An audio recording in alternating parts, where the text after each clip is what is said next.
back into the mist. My name is Locke, my pronouns are they, he, and I will be your wereraven today. Now we are here for the long-awaited second installment to a series I started last year, which basically is intended to celebrate the diversity in the Curse of Strahd community, Ravenloft community. We started last year with Do All Curse of Strahd DMs Think the Same? And it was super insightful and inspiring to get to talk to all of those DMs. And this year, we're doing Do All Curse of Strahd players Think the Same? I had the wonderful opportunity to speak with 5 different Curse of Strahd players, all who have various different experiences and means of which the tables came together. All had great insights, and I can't wait to get into them so that we can talk about how similarly or differently do Curse of Strahd players think. But before we get into that, I do want to put the disclaimer that this video will contain a lot of spoilers for the Curse of Strahd 5e module, as well as some of the available supplements that we see online. So if you don't want to have that spoiled for you, this may not be the video for you, in which case you can maybe watch this video instead that I'll link in the cards. Well, without further ado, it is my duty as your wereraven to guide you further into the mist so that we can see these interviews.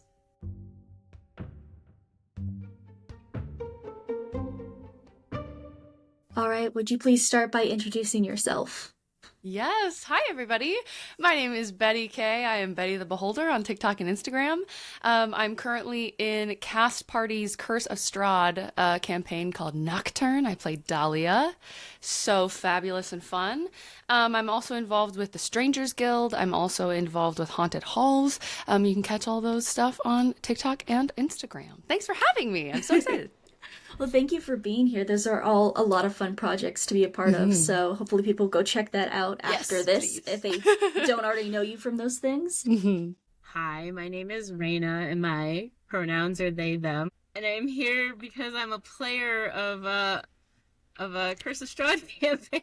I wonder what campaign that could be. No idea at all. Probably some nobody, not worth mentioning. Player in your game. It's me! I'm the nobody! Well, it is lovely to have you here. I'm very excited to get live feedback on my own games. Recorded for the masses. Yeah, my name is Sean. I'm currently playing Curse of Strahd. We're pretty far through. We're about to head off to the Amber Temple. And then probably after that, probably do our final confrontation with Strahd. Very exciting. Yes, and very nerve-wracking. Oh, I'm sure, yeah. But so far, things have been going okay-ish, as they can be in the land of Barovia. Yeah.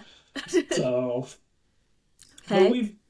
but things have been going okay for the group. Like I said, ish. Yeah, it's a gothic horror setting, so, you can only kind of fingers crossed and hope for the best, but very fun that you're almost in endgame, basically. Yeah, we're kind of finishing up a lot of our plot lines kind of stuff with the NPCs we've kind of formed our relationships with, so that's kind of where we're getting ready for, because we as players are assuming we're not going to have that much time after the Amber Temple. Strahd is probably not going to be very happy once he figures out that's where we went. Yeah, that's so fair. How long have you been in the campaign? So we just, Maria, our DM, just messaged that we just hit our 2-year anniversary, so we've been doing this for 2 years. Oh, wow. Okay. So, yeah. So, we're just about there. We're very excited for the end game. Yeah, I bet. Absolutely. So my name is Kira. I go by kirascos on pretty much any social media that I'm active on. I'm not super active, to be honest. Experience with Curse of Strahd, I was a player back in 2022. During a fall semester. We just did it within a couple months. And then I have the source book and I have Van Richten's, so I have been slowly prepping it because my forever DM has shown an interest in wanting to play it, and I'm like, I want to do it for you so you don't get spoiled on anything, so they get to actually enjoy being a player. So, yeah. Hi, I'm Ari. I use they, them pronouns. You can find me at shrimpari or shrimpari, depending on the platform. I do art for D&D, especially for Curse of Strahd, so check me out if you have the time.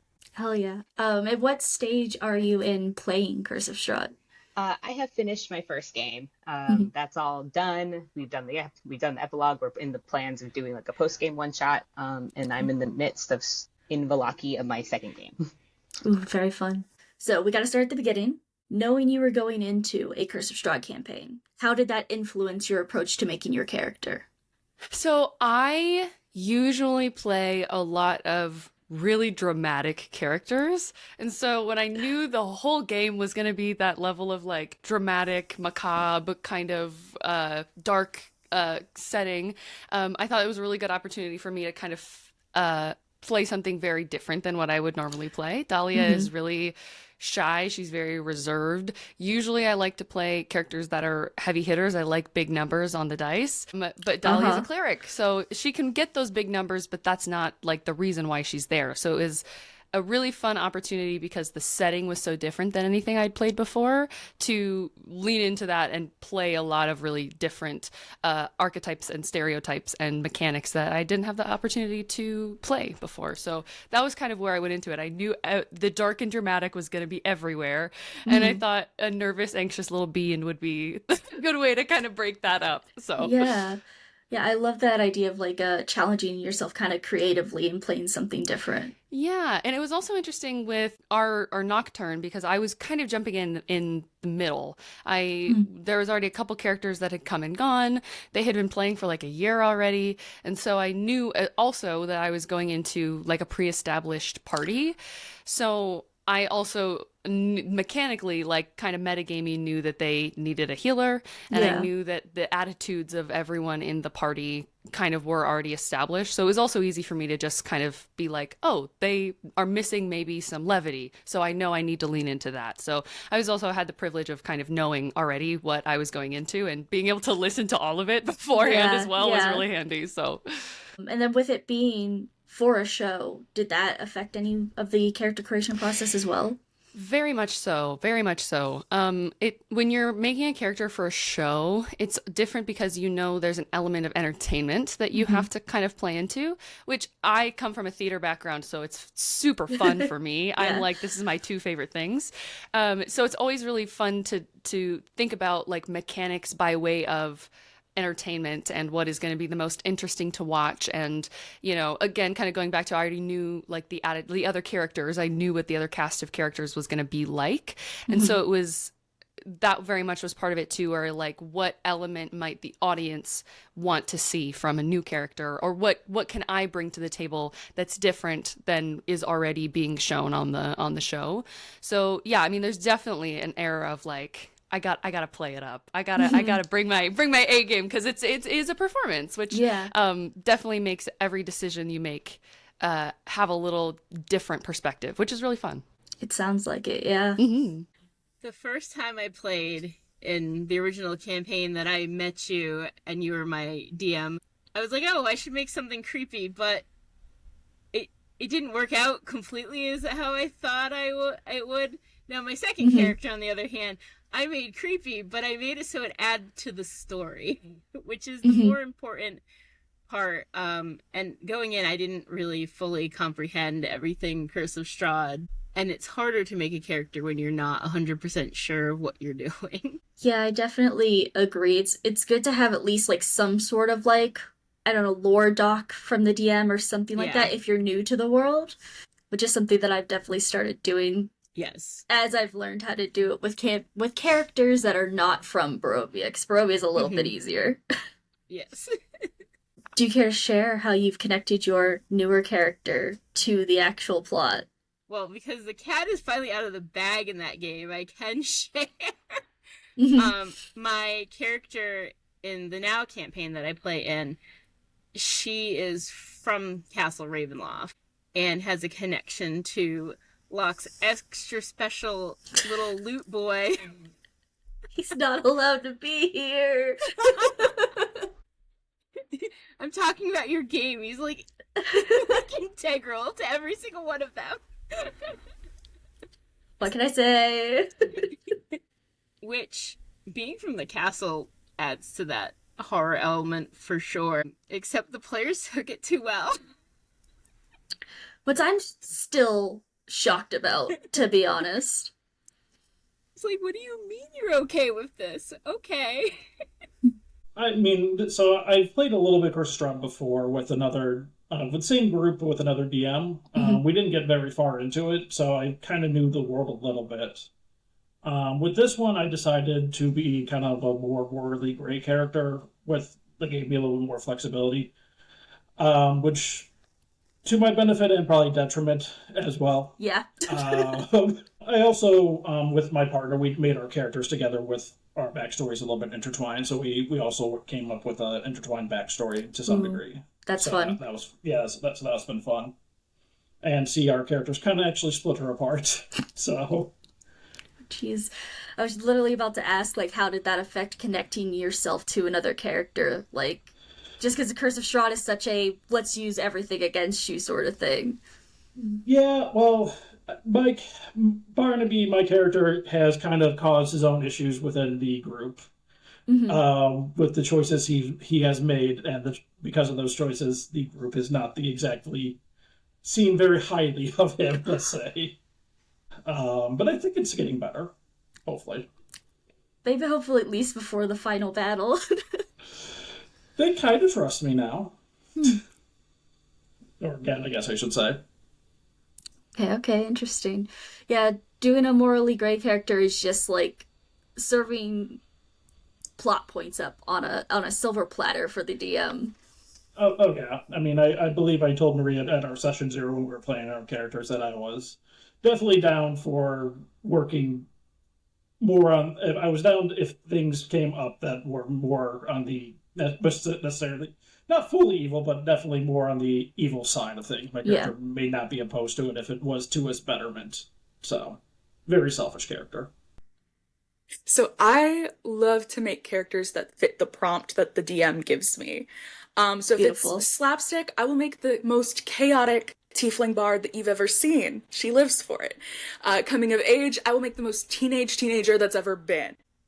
I didn't get any spoilers and I didn't look up anything. I was just told it's Curse of Strahd. I was a new player. Didn't know what that meant. That it's a vampire, horror, potentially like dark gothic. Go based on that. So I said, bet I'm gonna make a blood hunter with a haunted one background. Very much like, and I think I did the profane soul for her subclass, specifically with undead patron that ended up being revealed to be Strahd. So, so I was like, I want to fit the prompt. That's how I like to make my characters. Beautiful. That always leads to a lot of being able to include your character in the story, like your undead patron. Like, exactly. Perfect. I'm here for the chaos. My first character, I kind of like revamped a character I had already had into like into fitting a more kind of like gothic horror setting, specifically with.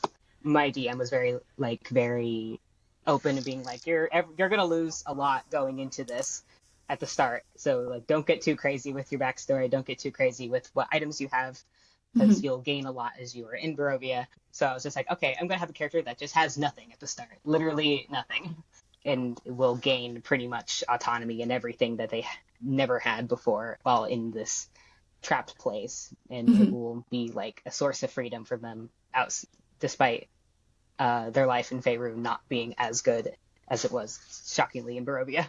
So that's an interesting like approach, considering like usually people lose everything in Barovia, like becoming trapped there and like their sense of identity, and you like had the intention to gain autonomy through that.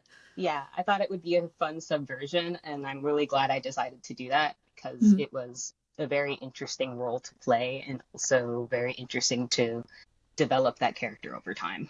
And then what about your second one? You said that you just recently started. The second game is actually a like full NPC game, so everyone gets to pick like an NPC that exists in the module. Oh, that's fun. Yeah, and so it's just like you're already there, and you're likely playing a character that absolutely hates everything. I mean, that's not always the case for every NPC that exists there, but I specifically picked Danica Martikov because I love her so much, and she's a complete like opposite to the character I was playing in my first game, so I thought it'd be a fun challenge and something new and different to play, especially with how she feels about being in Barovia. Did you have any issues with this being like a darker horror campaign setting, either like above table or within the game itself?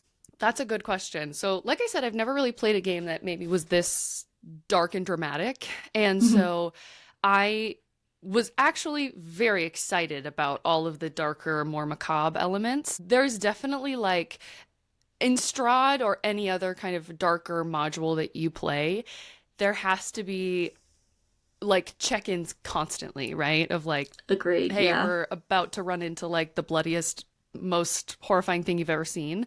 And like after a description of it being like, how are we doing? Everybody okay? Cool. Let's proceed. Amazing. Right? Like little check-ins like that make it really easy to navigate something dark like that. And so I'm really blessed to work with Cast Party because they're great at that. So I wasn't worried about it going into it. I've worked with them before. I know that they're super good about checking in that way. And also it, I think, helps you.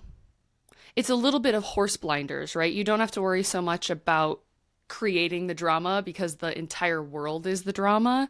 And so in terms of like preparation or getting ready to kind of encounter some of those darker things, you know they're coming. You are able to expect violence and darkness and blood and guts and da-da-da, you know what I mean? It's easy to kind of prepare for those things because it's Barovia, you know they're coming. So I did not, which I was really blessed with and excited about going into a little bit of a more darker world and a darker story. That was really fun.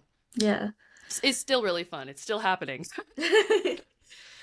Yeah, no, that's amazing. That's something that I always like remind people with Curse of Strahd being just heavier tonally and in the horrific themes that you deal with. If communication is so vital. You have to be able to talk to each other and trust that if you say no, they're gonna like honor your boundaries, sort of thing. Totally. Safety's so important to have fun playing horror. Yeah, because if you don't have safety, it just feels like horror. It's just scary, right? Yes. You're like, I don't know what's going to happen, and anything could happen, and I don't know if it's going to be within my realm of acceptable or okayness or comfortability. So having communication is so important, which we used like consent sheets. We use like the color red, yellow, green. I've used a lot of different types of kind of consent and comfortability check-ins, and so it's also something I was like comfortable navigating as well. I think like if you're if you're like new to expanding your horizons in like some darker themes, maybe Strahd's not the first one you go to. You know, I think I agree with that, yeah. Yeah. No, because you have done a very great job at having so many things to help someone deal with those situations. We have tons of above table talks, private talks, filling out the, oh my goodness, I forgot the name of it. The trigger warning guide that you have. Get the Monty Cook consent checklist. Yes. All of those things make the game where you can enjoy the horror without like having the problems that you occasionally run into with games that don't have those tools. Also, all of the extra breaks you have us take when it's a very upsetting like moment in the game, if we need it. Well, I'm glad to know that you haven't been having any problems I wasn't aware about. Not that I thought they'd come out, like, while we're recording, but, you know. So, then I'm guessing you're also not entirely concerned of that being an issue in the future either, then. No. That is good. I'm doing my job. Me personally, though, I like horror, like the genre in general, and I guess I enjoy horror in my drama movies and things like that, so I've never had issues with that. Some members of our group does, so I think because of that, our DM has lightened up on some of that, just for the group, so everybody at the group can enjoy it, and it's definitely, I think, it's been to the betterment, so one player in particular can have enjoyment, so it's been a really good time. That's good always to have the balance. Like, any good horror, I'm also a huge horror fan, but, like, you know, any good horror has, like, a good balance between, like, the dread and, like, little moments of comedy, so... Oh, yeah. Good balance is great. If it's just the dread, then it just becomes dreary and unfun to play. Exactly, yeah. Yes, unfortunately. So I say that as someone who loves horror. I love it when my characters get traumatized. Do it. You have my full blessing. I will help you. I will hand you the loaded gun. But we need to discuss what the bullets are, basically. The player needs to be on the same page as to what's going on. And unfortunately, there was some table drama that happened with Curse of Strahd between me and the DM, basically. And so a lot of those horror elements weren't thoroughly discussed, and the safety tools were not in place. For context, this was played as an open table. Okay. So there were no session zeros. There was no regulation as to what the expectation was. So sometimes it was very slapstick and sometimes it was very heavy dark RP, and there was a lot of whiplash between the two. So it just set a very difficult tone to maintain or to touch base on. At one point during the final session, our party size that we had planned on with the regulars was 4 to 5. Final session, suddenly there were 10 people. One of them was a 10-year-old. A 10-year-old? I At assume a the rest local were bar. adults. Okay. For context, to give the DM some credit, this was the kid's parents hadn't picked him up yet from the after-school D&D game. Okay. So he couldn't just abandon the kid. But Okay, I could see that, but it was still not a great... inviting him to play at the table for this campaign, when it was open table, I can see the argument there. Final session, Curse of Strahd. Yeah, It was difficult to swallow. understandable. With that being said, and you've had a somewhat rough experience with it, has that changed your mindset about Curse of Strahd or D&D in general, or like prepping for the game that you mentioned or anything like that? Yes, a little bit. So I am prepping it very slowly because I'm actually getting to see what the source book is. I don't think it was used. Oh boy. So, yeah. So like there's some stuff in there, but I know some of the later questions are like, what NPCs haven't we gotten to respond with? And I'm like, oh yeah, we never met Rahadin. We never met Van Richten or Rictavio. We didn't get to do any of the dungeon crawls because there were no maps. So no Death House, no Castle Ravenloft, Oh. no Lich in, no Amber Temple, I'm no Cult of Valaki, like, nothing. So I'm gonna enjoy getting to explore Barovia for myself and then get to prep it. It's gonna be fantastic, I'm sure. But I'm also like, oh, this could have been so cool. And I'm also touching base with all my players because some of them really love horror.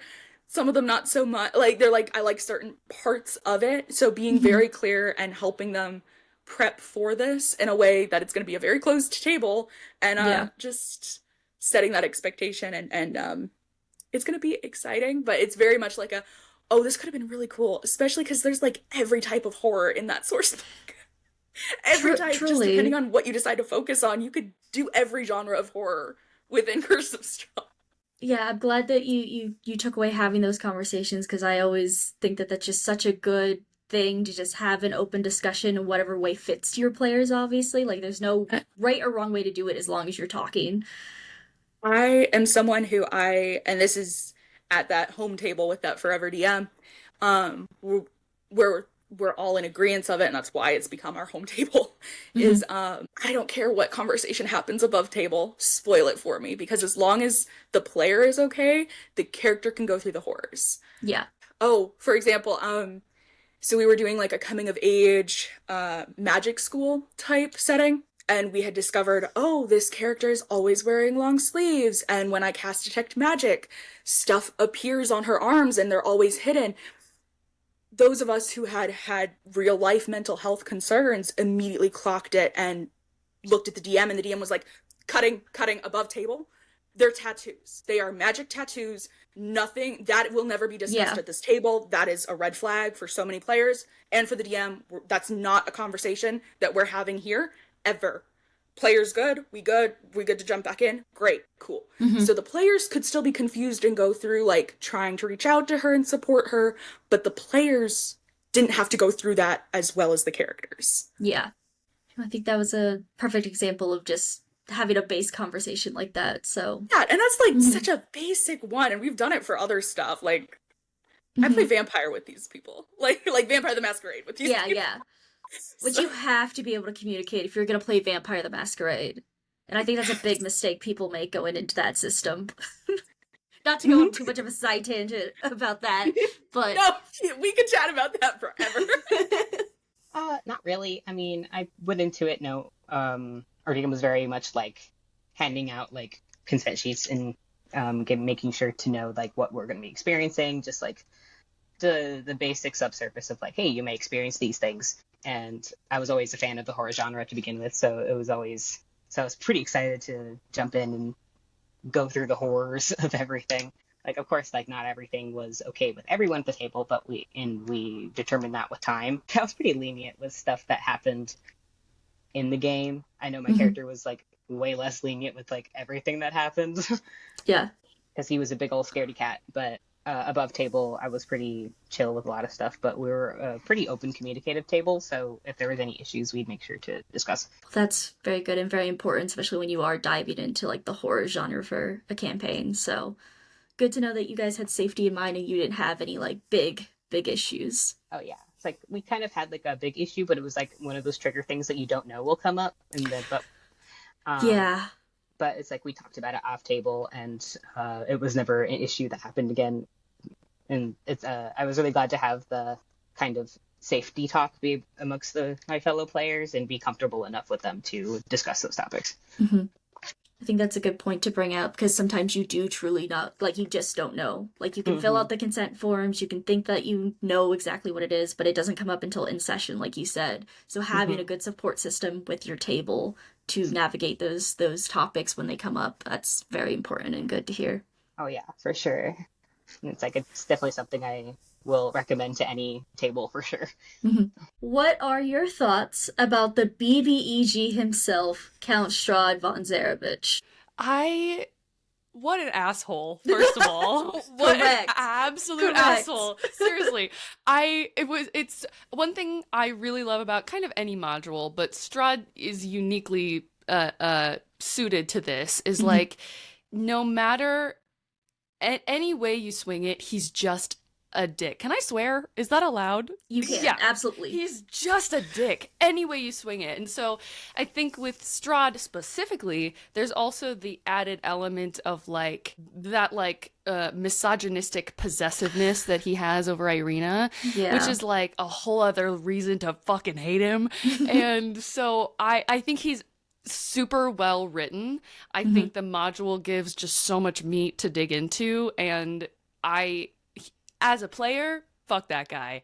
As a like TTRPG enthusiast, brilliantly written, incredible villain, super strong. We're kind of getting to the point where we're like about to fight him, and it's kind of dawning on me that we're gonna actually have to try to kill him, and I'm very scared. That's another thing I like about him, is like, as much of a dick as he is, he's a good villain. He is scary. His power is very clear throughout the whole game, and it's like written in the module for you to learn how powerful he is and consistently be reminded of that. So I think that's also a really interesting element as well, because sometimes it's like the BBEG is like, he's a bad guy in a castle and you gotta work and then you'll get him, right? But it's like Strahd consistently appears and makes his power known to you, which I think makes him even more threatening and so fun as a player. Yeah, I think that's my favorite part about Strahd, is that he's constantly there. He's gonna show up, he's gonna wreck your shit time and time again until you're finally at that final battle where it's all cards are on the table, you win or you lose. Yeah. Which is like so scary, because it feels different than like, if this was like a homebrew campaign, right?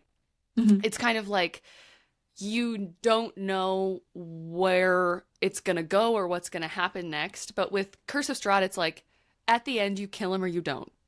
That's the end of the module. That's all that happens. So that's also kind of an added, I guess, like psychological torment that Strahd gives. Like, there's only two results, and that there's no other kind of opportunity. And it's also like the cycle never ends, right? So there's also the pressure of like, if you fail, you know what will happen next. It's another group of adventurers is going to face the same fate. Like, so it's just so layered, which I think is really cool. Yeah. Agreed. Okay, so first I'm going to say, going into this when I knew nothing about Curse of Strahd, I was like, oh, a vampire. That is like all I knew about this game was Strahd was a vampire. And I was like, oh, that might be intriguing. And now I'm like, oh god, no. You know too much of the lore.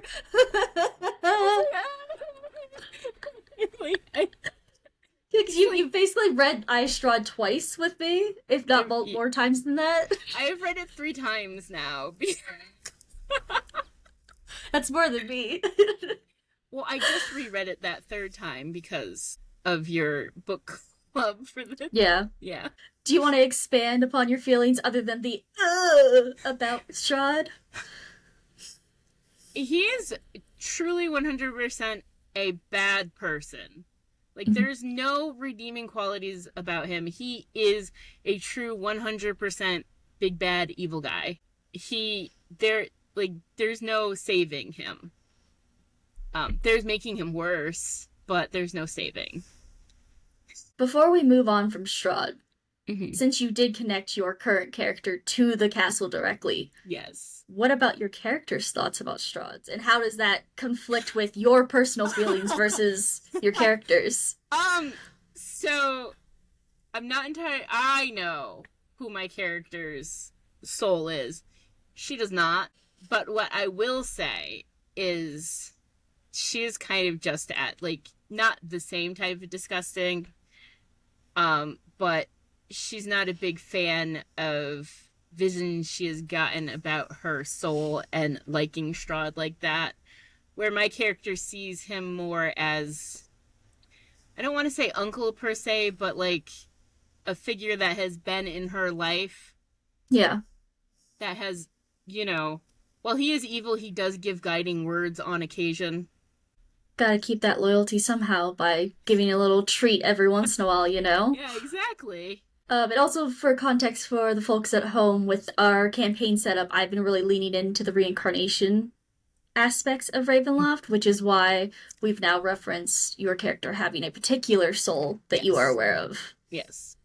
So, Barnaby was not opposed to Strahd right away when he was reprehensive for him. Me as a player was obviously against him, but my character wasn't. When we went to dinner, Maria basically split us all up where we met one-on-one so Strahd could pick us off one by one. Oh, that's fun. To pick out our weak points. We don't know, other than what we have discussed as a group, what was talked about. She has recorded and put it on TikTok.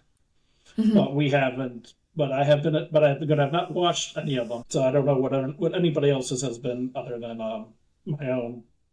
But basically, Strahd has, at least in the beginning, convinced Barnaby to kind of aid him in his side of things, and Barnaby, and after 2 days, agreed to those things, and as to the detriment of the party. Okay. To the point where he has 1 level of a warlock. And he came in as a druid. But I remember when we leveled up once, I messaged Maria. I'm like, hey, I think this would be a nice kind of, because I'm also a DM. I like balancing mechanics with role playing. I'm like, I think this would be a nice mechanic to go, flavor text to go with it. That he picked up. Like, Barnaby didn't realize that doing all this has given him access to things. Yeah. To his, so now he has a warlock level with Strahd inadvertently as his patron. Ooh, that's fun, though. Like, I do really like that. I love a warlock pack that you don't realize you're making. Yeah. And that's such a vampire thing to do, too. Oh, yeah. So, it's definitely, at this point, gone to his detriment. But, at least with the group, the group definitely does not trust him at this point once they found out. What's like the exact nature of like what was Barnaby doing with Strahd? Like what was the agreement, I guess? So basically Strahd promised Barnaby. Strahd at dinner, he's like, "Hey, Barnaby, I am tired of lording over Barovia. I've been here, I think, however long. I think it's like 600 years, however long it is. Yeah.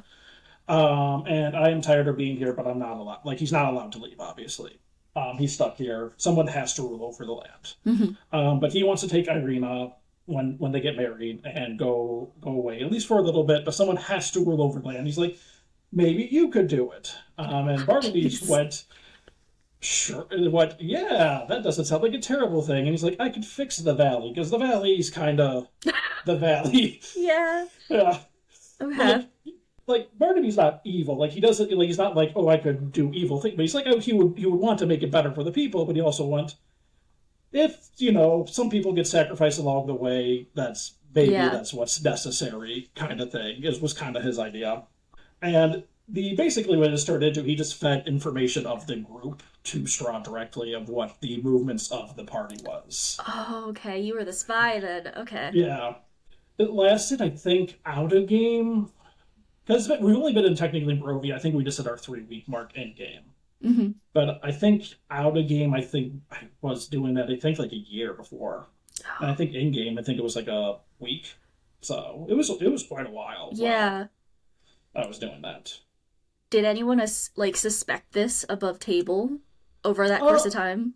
A little bit. I was definitely, because I didn't want it to become a complete surprise of like, hey, so I definitely was dropping hints a little bit that I was not necessarily fully of, hey, maybe we should try to work with Strahd or try to come to an agreement with him. Not necessarily, maybe we misunderstand him to some degree. Yeah. He's not as dark or evil as we believe he is to be. At least that's how I would roleplay him. So there was definitely when the time came of, okay, we know there's a spy and a traitor in our midst, they basically went, okay, I was definitely player number one that they wanted to talk to first. That was an excellent way to RP that out so that it wasn't too jarring of surprise, but let people put the dots together sort of thing. I do really like that, yeah. Yeah. Bitch. Correct answer. I don't think we really got to interact with him that much. He showed up for the first session, and then here or there, and I know he's supposed to be very present. Yeah. And having read Strahd, I was like, oh, there's so much you can do with this, and I know there's so much other in the other books that you can really play with his character so much, and he's still so awful. You can find so many things to have sympathy towards him, but also he's just downright awful. He deserves what he's gotten.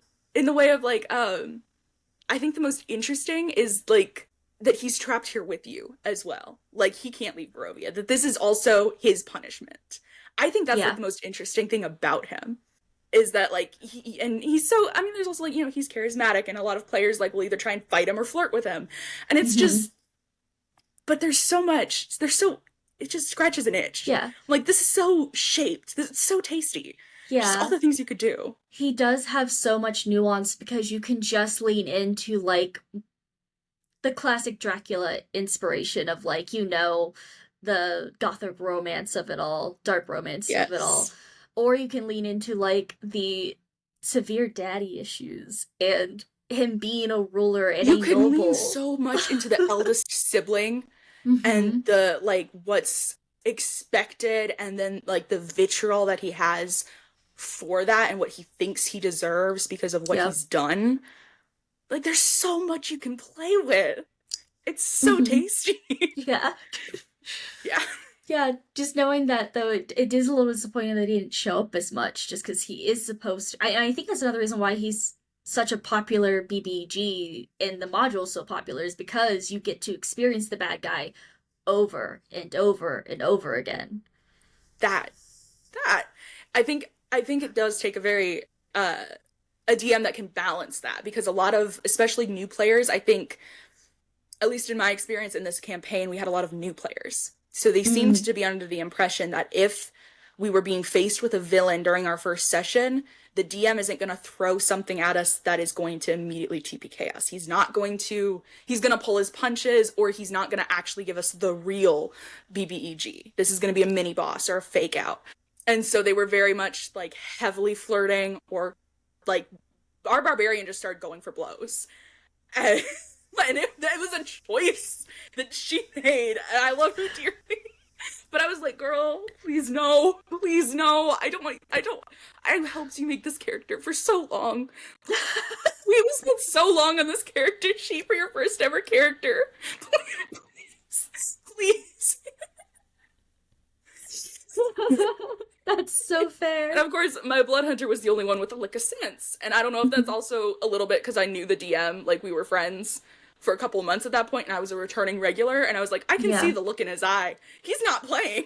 This is called Curse of Strahd, and this is Strahd. What are you guys doing? That's so fair. It reminds me when I threw Strahd at my level 3 party, and he downed, I think, everyone except for 2 PCs. And they were in death saves. I think one almost died, but they all ended up living. And I just remember the party being like, we're level 3! And I'm like, yeah. And you tried to call out the ruler of this land on his bullshit to his face. He wasn't gonna He's take not gonna react appreciation well to to it. that. And also, you're toys to him. This is just an average week for him. He doesn't know how long y'all are gonna last. He's gonna test it and find out for himself. Exactly. Like, yeah. I like him. I think he's such a fun.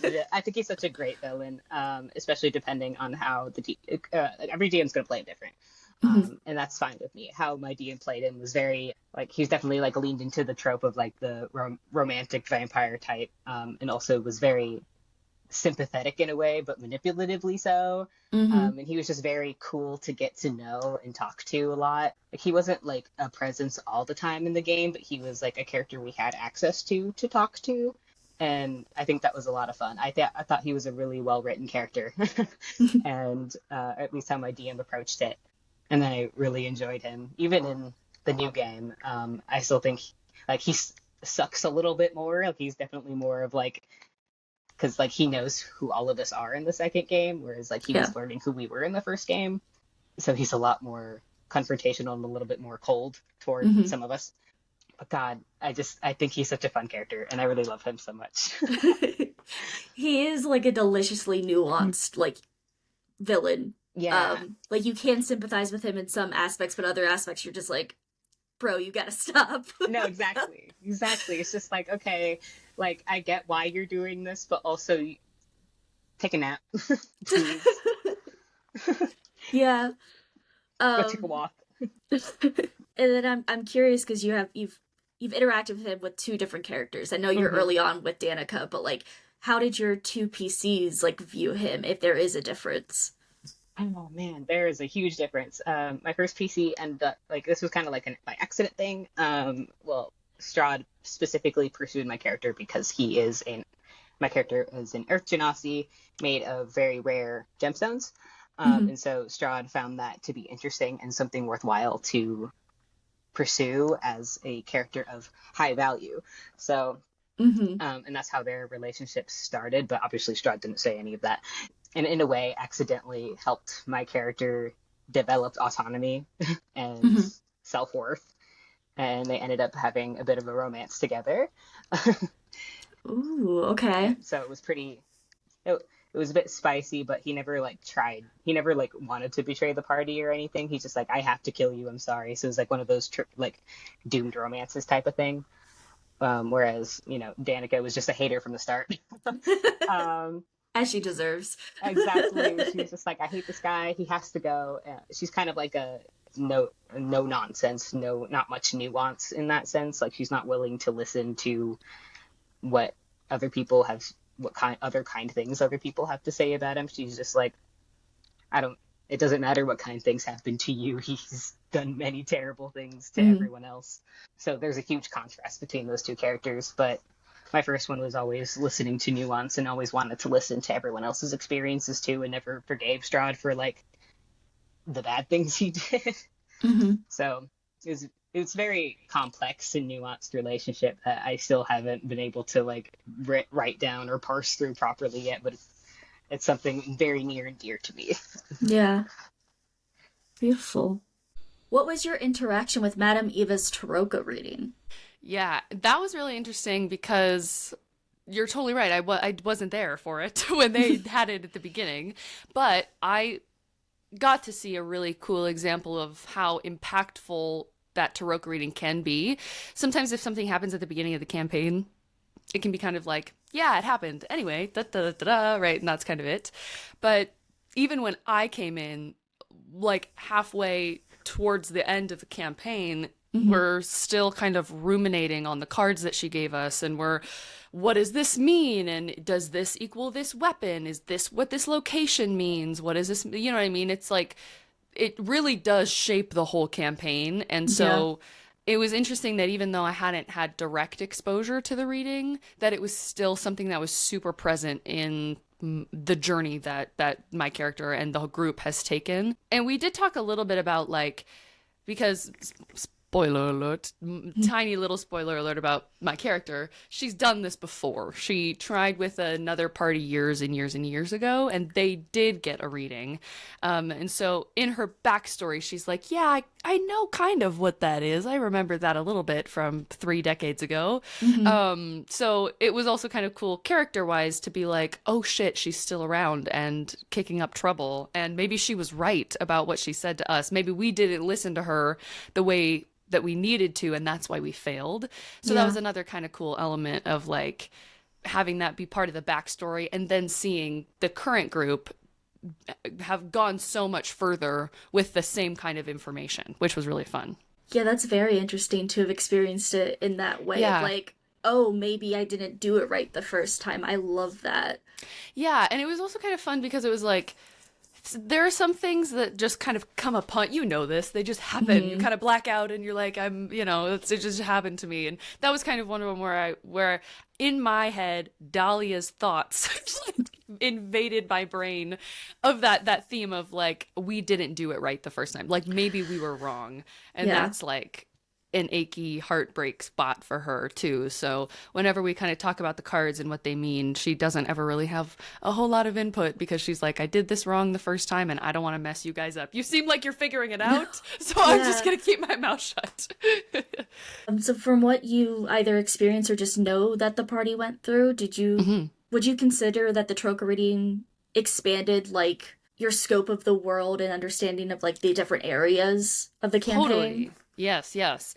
And also, like, it's a like geographical checkpoint, right? It's like you got to go to Argynvoss Holt to get, whatever it is that you got to get from there. So it's also like such a good motivation to get your players to leave the Vallaki, leave the village of Barovia, and, like, go into the world.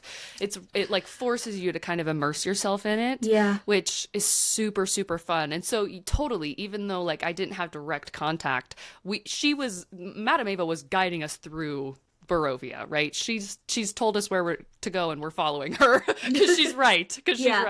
So that's such a good way to put it, that it totally expands the world for the player. And as a DM, it's also a really useful tool, because sometimes it can be hard to make your players go do stuff. So having, like, a built-in kind of excuse to force them to go do stuff is really nice.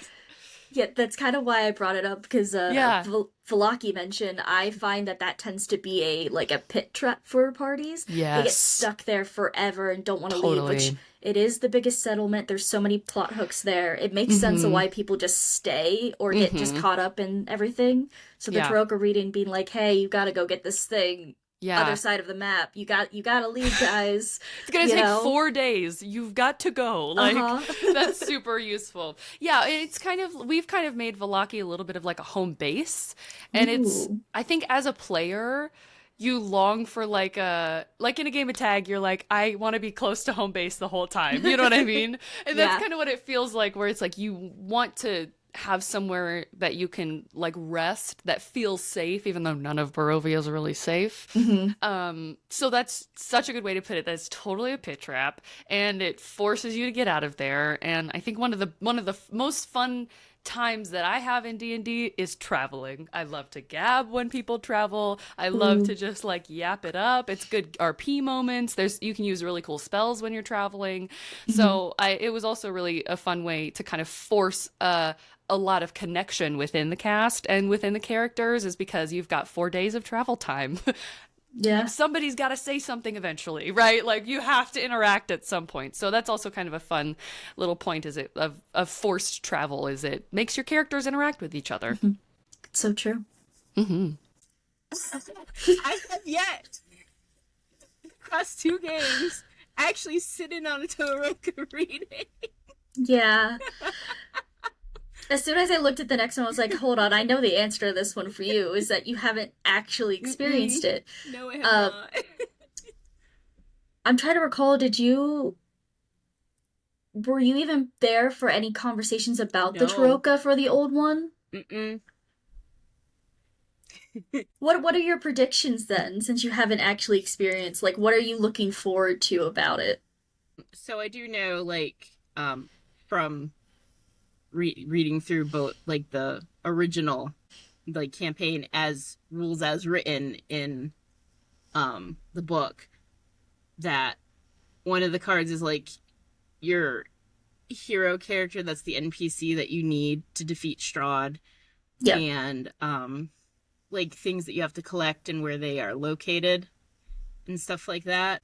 The thing that I am most excited for and also terrified of is who is going to be our help us defeat Strahd champion. Because I know who it was in the last campaign, and I love that man. I am, like, you know, one of his, like, cult members. Mhm. Correct. Silver or destined, depending on the game. I hope he's not. I sure hope he is not our guy for that. So I don't want to say too much, because obviously we have not gotten there in that Yes. game. But I'm very open about the fact that I do rig it. I pretend that I Yes. don't in the moment, so it feels like it's actually happening Yeah. for real, but I do rig it because I want the story to be satisfying. Mm-hmm. After the experience in the game before, our first Mhm. game, that you are no longer in, with it being him and seeing the complications unfold firsthand of having Yeah. it be him, I originally chose him because I thought the party would like that and it would benefit them, and then it just blew up in my face. So all I will say right now is I haven't actually chosen anything yet for the Mhm. Tarokka reading, because we're pretty far away. Yeah. We're at least 2, 3, maybe 4 sessions away from me having to actually need to have that ready. But I'm being a lot more careful with even considering if I want to make it him. Yeah, like that makes sense to me. 100%. But also you do have to rig things when you run D&D games. Yeah. I did that all the time when I ran Eberron. It's just the possibility for randomness is nice, but it's not always satisfying. No. And I want to set up for, like, what's going to be interesting in the best case scenario, like, situation. Because, like, if your fated ally does leave you or you never find them, I think you can technically go to endgame. It's just going to be a harder fight because you don't have this person who's been prophesized to be with you, right? So I want to make sure it's someone who it's likely that they'll go with you to the end. Not, oh God, probably not. So we'll see for your group. I'm excited to see whoever it is, because for all we know, it doesn't matter who it is and we could still ruin it. That's entirely on you guys at that point. So we did it a little bit different. We didn't do it as book has written. Maria did it a little bit different, where it was more personalized to each of our characters, things to avoid. Barnaby's was basically avoid making a deal with people here, and he Did not listen. did not listen. Made a deal almost within basically a week, and probably, at least at the moment, regrets it. But he's stuck where he is. So, but he is where he is. Yeah. So was that just more personal readings for the PCs, or did you guys do anything with, like, like the fetch quest items, I guess we'll call them, that you're supposed to get? No, it was all personal. Okay. Maria didn't want to do that at all because I think she placed all the items that she wanted to where they were plot-wise, where she figured they'd be good placed. Yeah. I think she got rid of some other items. I've read Curse of Strahd years ago, because I DM, and Curse of Strahd is, very iconic for Yes. it. So something I was always interested in running, but I did not remember everything, so I knew bits and pieces of what some of the Tarokka deck was supposed to be read for. But some things I know, like the Sun Sword supposed to be has been used by another NPC and is actually destroyed in our world, so we actually don't have access to that. Wow, okay. Yeah. That's a huge thing to be like, not for you guys. Nope. Yeah, the abbot in our world used it to slay Strahd years ago, and now it's just gone. So. Oh, okay, that's fun though. So, we're getting our own. The Amazons are making our own magic weapons that we had to go on our own fetch quest lands to make. So that's what we've been doing, and I guess in return for it. Okay. So. That's a new perspective to come at it from. I like that a lot. Did you It get barely to have that? happened. Okay. We did. Vaguely, I remember it. It basically, I think it was session 2 that we had that, and it basically set up like a fetch quest to get all the artifacts and the ally, which I think our ally was Esmeralda. Ooh, that's fun. Which was fun, and I was like, how much is this? How much is this you actually reading the deck, and how much that you have in a PDF on your phone, and how much is this that's the first NPC that you found. Like, but it was fun. She was fun to interact with. I remember it being very brief, and that's pretty much it. We didn't really get to interact with a lot of the Vishtani in general. Again, like, we never met anyone else outside of, I think, Madame Eva and Ez.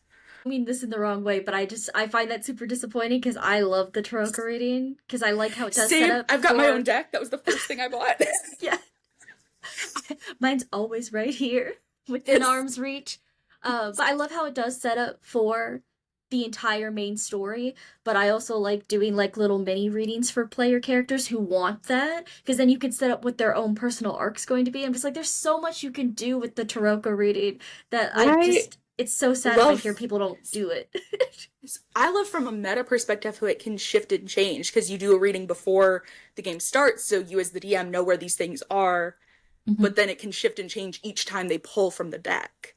And I'm like, oh, that's interesting, and I feel like it kind of leans into the cyclical nature of this never-ending cycle of quest goers in Ravenloft, and that it never ends. I think, my character at first was pretty receptive to it. I think eventually he had some serious beef with her later on, but at first he was very receptive to it, because she was like the first person who kind of like acknowledged him as a person rather than an object of desire kind of vibe. And I don't even remember what we got. I mean, I think that my character is like the note taker of the group, because I was the note taker, so I just made him the note taker of the group, in contrast. But he was very receptive to it, and I was very into it. My DM did it like practical with the Tarokka cards and with like little candles and tablecloth, and it was very fun and very engaging. I don't even remember what my reading was. It was so long ago, but it was very fun. And my character was really into it for the first time for the first go. Later on, not so much. But yeah, we definitely used it to our advantage. For sure. That is like one of my favorite parts of like the module is written, because I like tarot, so as soon as like I was like, oh, there's a Tarokka reading that kind of sets up the entire like main arc, I guess we could call it, of the campaign. I always think it's really fun. Yeah, it's so fun. Gosh, I know one of my cards was like the dungeon. I think so. And we had for our final battle was in the tombs, like Strahd's tomb, sword in the Ember Temple. We had the amulet with Argus boss, and the tome was in the Vlakovich attic. Ooh, okay. Yeah, that was a very fun like series of things to do. I really loved the location specifically of the amulet. I thought mixing it in with that was really cool. Even if like of Raven kind doesn't quite fit the theme of the dragons, I think just like them having it and keeping it safe was very neat to me. Yeah. Especially in a place where Strahd just could not access it. It totally makes sense narratively, so it sounds like you guys got like a pretty good Tarokka reading for your story. Yeah, I really enjoyed the story arc it presented. Did your party get super involved with Ireena Kolyana? And then what was her fate in your campaign? That's such a good question. So, okay, this is again a little bit of spoilers. You're getting all the deets today. It's amazing. So, we were very involved. When I joined the party, we were fighting, what's his name? Isaac? That wasn't his name. Oh no. Anyway, Ezek? yeah, he was I don't remember if he's a homebrew that Ryan came up with. Anyway, I'm gonna kick myself when I watch this later on. I don't remember it. Regardless, they're in the middle of a big fight, Okay. and I kind of jump into the fray and kind of help them with the fight. And Ireena's in the fight as well. They'd been protecting her up until that point. They know Strahd's trying to get her, and this was honestly one of the most gobsmacked I've been while playing a game of Dungeons and Dragons, because our Ireena kind of turned herself into Strahd and was like, fine, I'll marry you if you like don't kill anybody else, like don't hurt anybody else. I am yours, leave everyone alone. And that really had me shook. I was very honestly mad. I was super mad at Ireena. We had spent all this time trying to protect her. Countless people lost their lives trying to protect her. Like, we had been working our asses off trying to make sure that she wasn't captured, and her brother had like entrusted us with her life. And so it was like, it felt like such a betrayal, but also she was doing, like, I understand why she was doing it. So it was also just such brilliant conflict that was introduced by her making that decision. And I never in a million years expected her to do that. Literally, it never crossed my mind. I really, I am the type of like anxious player who's like, I have to think of every single scenario that ever could possibly happen, and so I can prepare for it. And that was never one that crossed my mind. So I was really shocked by that, and hopefully we're going to the wedding. That's our like where our big final battle is going to be. So I'm hopeful that we can stop it and she doesn't have to do that, and we can just kill him, and then we won't have to worry about her marrying or not marrying him. Yeah. But yes, that was a particularly crazy turn of events for me and Dahlia and the whole party. We were all gagged. It was crazy. Yeah, that's wild, but I can see Ireena making that decision if too much Right? has gone wrong, too many people have suffered for her. Yeah. That does make sense for her to make that sort of sacrifice. Totally. And I also thought it was really cool because it's like, I love a reminder that an NPC is also a person. They are a completely Yes. independent entity with their own thoughts and actions and wherewithal, and like, so it like pisses me off, but also I'm like, she is not an inanimate object just being puppeted by the DM. Yeah. She's like a full fleshed out person, and of course she would make that decision, and now we have to deal with it because that's real life, right? So Yeah. it just was a good reminder of like, NPCs are people too, you know. Yeah, no, exactly. I also like having NPCs feel more like fully faceted and having their own motivations and flaws and that sort of thing, not just Yes. like, yeah, and Ireena is also there. Like, Yeah. I really hate that, especially because Ireena Yes. is such an interesting character with everything that she's gone through. Totally. The like locked in the tower ingenue version of Ireena is much less interesting than the I'm gonna give myself up to the big bad of this whole campaign because I don't want you guys to die. Like, that is so interesting. And it's also like, it's so there's so much confliction happening in there, right? Because it's like, I as a player know my job is to protect her. I as a character know my job is to protect her. I as a player know that that's a really cool move on the DM's part to make Ireena do that. I as the player am really pissed that Ireena did, you know what I mean? Yeah. There's just like so many like layers to go through. So it was, yeah, I was really, really shocked by that. And I think more people should make Ireena that brand of that fleshed out. I think Ireena oftentimes is a little damsel in distress type of character, and I think it's so much more interesting when she's fully a fleshed out person who can make game changing decisions literally. Yeah. Wholeheartedly agree. So I can only talk about the first game about this.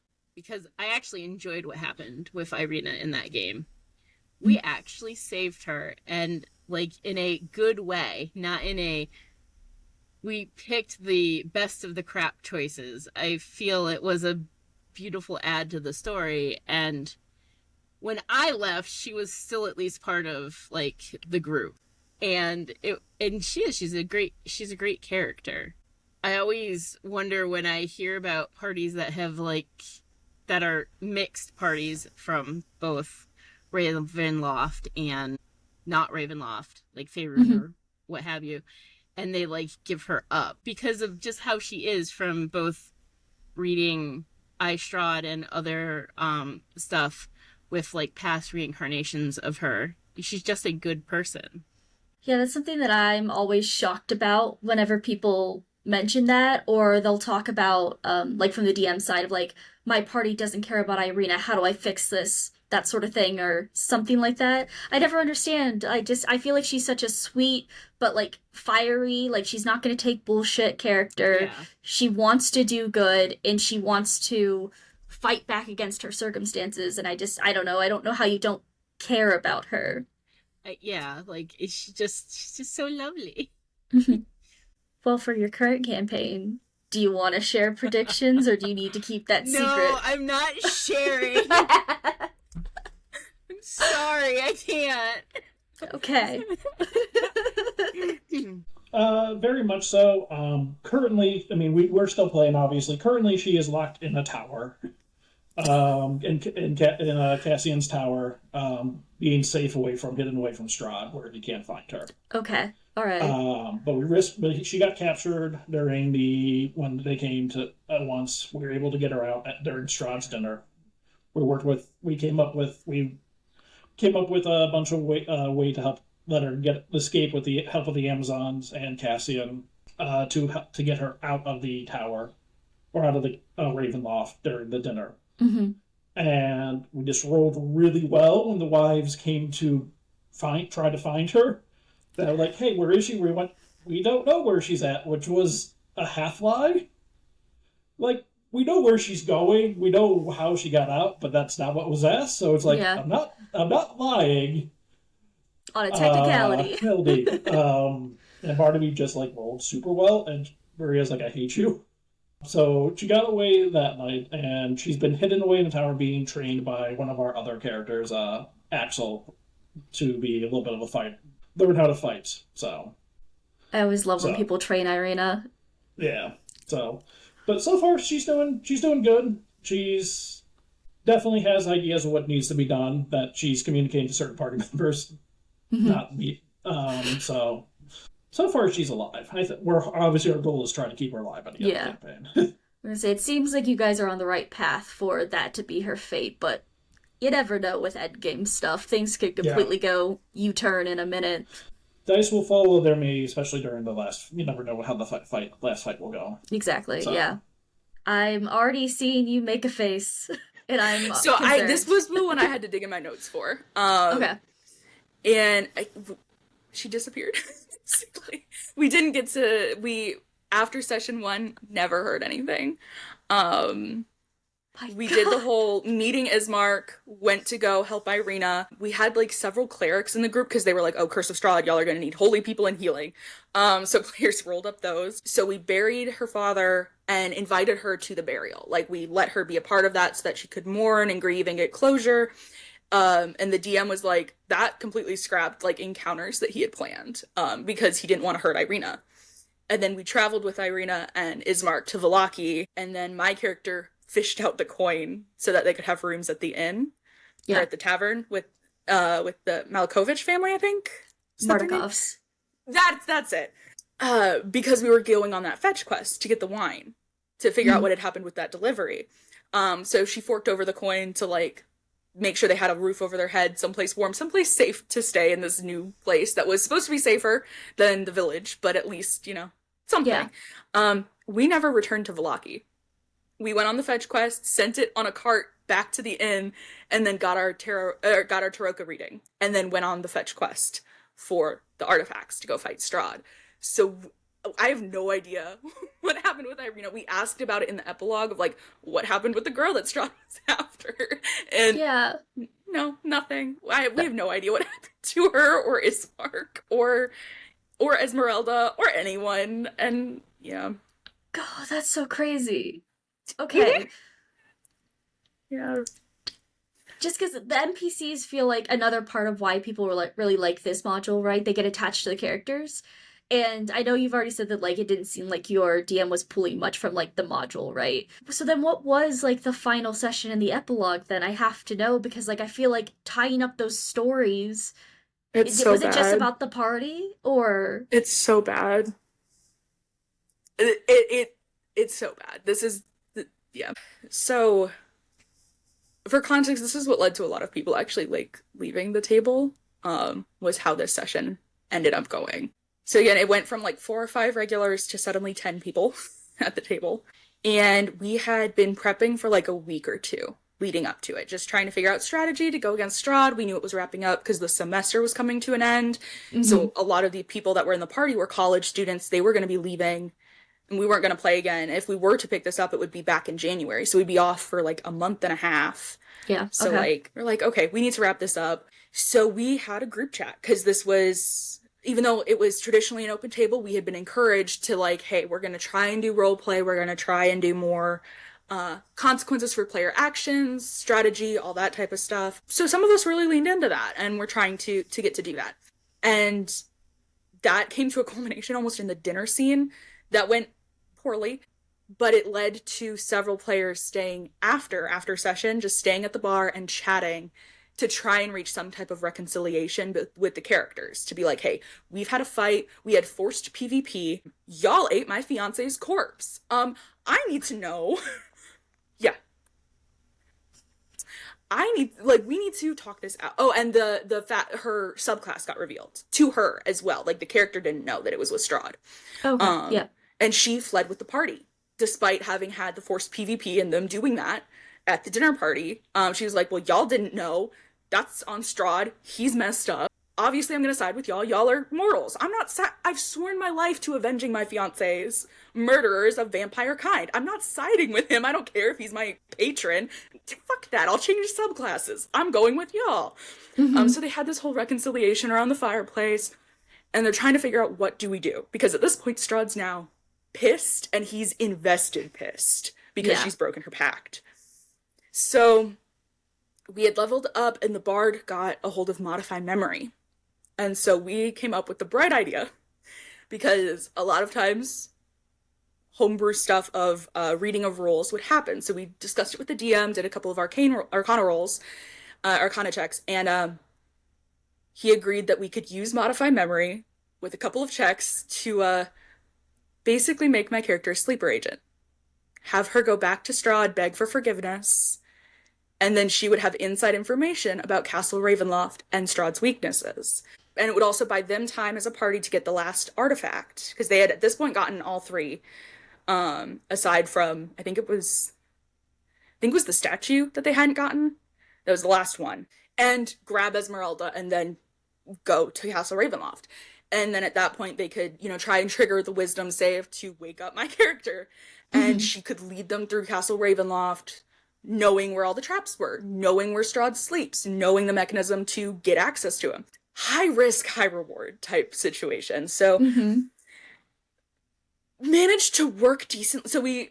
So we're doing all this, and I sit with the bard to discuss in detail what exactly in her memory is being modified, what exactly is being changed, what is true and what isn't, because we wanted it to not be a deception roll against Strahd. We wanted it to be persuasion, if anything.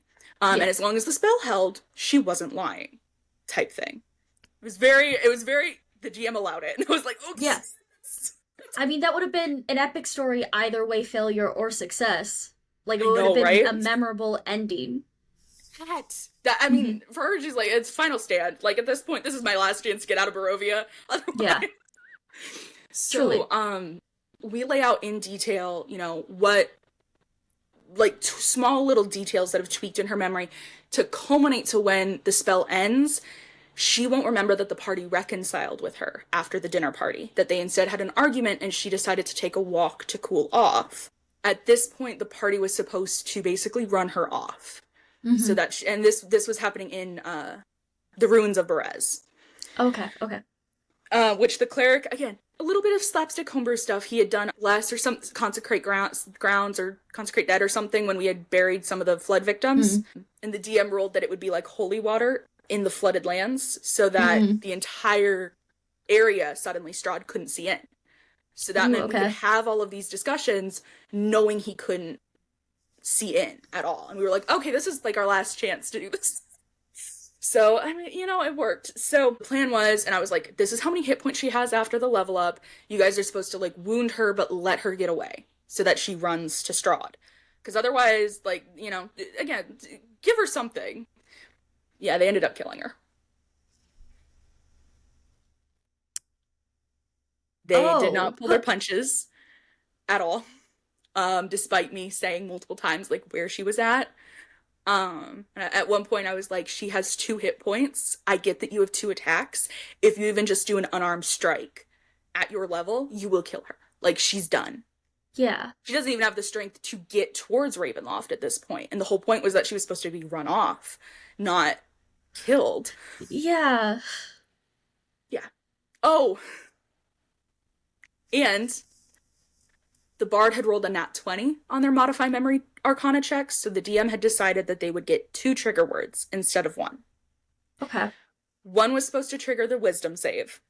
This is what we had discussed, that the bard, me, and the DM had discussed. It was going to be her fiance's name. She had never said it to the party, so only the bard, her, and the DM knew the name, and that was, I was like, if she hears this, that's going to trigger a wisdom save no matter what. Like, that's cold shower. How the hell do you know that? Yeah. He decided the second word, yeah, bard, you can make it whatever you want. I would recommend an insta-kill switch. It was not discussed with me. That's crazy. I managed to talk them down to instead, like, what about just power word sleep? Can you just knock her unconscious? Instead of, like... Yeah. Managed to talk them down to that, but again, this was discussed in session. In the final session. Like, it was... Yeah. It was a little... It was not handled well. DM swoops in after they kill her. And is like, you're stabilized at 1 hit point. Don't worry about death saving throws. What do y'all want to do with her limp body? Unconscious body. What do you do? They make the trek back to Castle Ravenloft and just drop her at Strahd's doorstep. And then go to get the 4th artifact. And I'm like, having read the manual, I'm like, so how the hell did you get to the doorstep? So, I have opinions now that I've read the module. At the time, I was just reeling with the fact that I had a character death. And this was the first non-planned character death. I've had characters die before, but this was the first character that was completely unplanned character death. Yeah. Ever. And I'd been playing for 3 years at that point. So, yeah. So that was a rough one. He narrates briefly her waking up, have to roll a couple of persuasion rolls for Strahd to, like, buy her story. And she's forced into new clothes. That basically, like, all black leather, a mantle that shows that she's his, which seems fine. And honestly, it was a decent narration. I had questions for the DM that I didn't get to ask until after, because she was still wearing her wedding clothes. And the rings. Like, her engagement rings. And those were gone. Like, all of it was just taken from her. And again, not discussed. And I'm like, that could have been a really cool narration and choice if that had been... But everything leading up to it was just hitting really wrong. Yeah. They bum rushed the werewolf den to get the last artifact, bum rushed to get to Castle Ravenloft. And instead of triggering the wisdom save, they trigger her falling unconscious. And they carry her body through Castle Ravenloft. And no map, so they don't have to deal with traps. And she's not awake, so she doesn't even get to do the reward part of the high risk of navigating them through it. And they wake her up as combat is starting against Strahd. I don't even think we got 2 rounds of combat against him. Because 10 people with all 4 artifacts against him? Yeah. At that point? Yeah. And, okay, y'all wake up in the forest that you were in before the mist took you to Barovia. Sun shines, happy ending. That was the end. Yeah, I could see why that was why a lot of people left. Yeah. That's wild, because even like when things started kind of going out of what was discussed, like that could have been a good time to like pause, take a You break, check think? in with people or something. That's, You think? yeah, Yeah. very dissatisfying and very rough for you in particular. Yeah.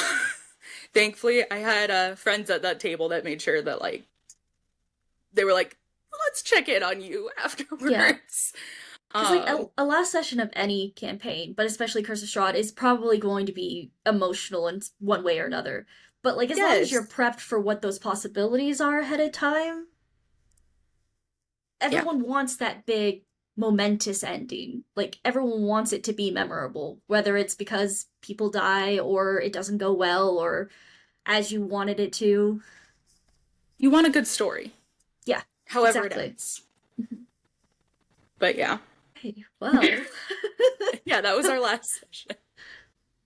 We absolutely did, and this is because we had a Ireena PC.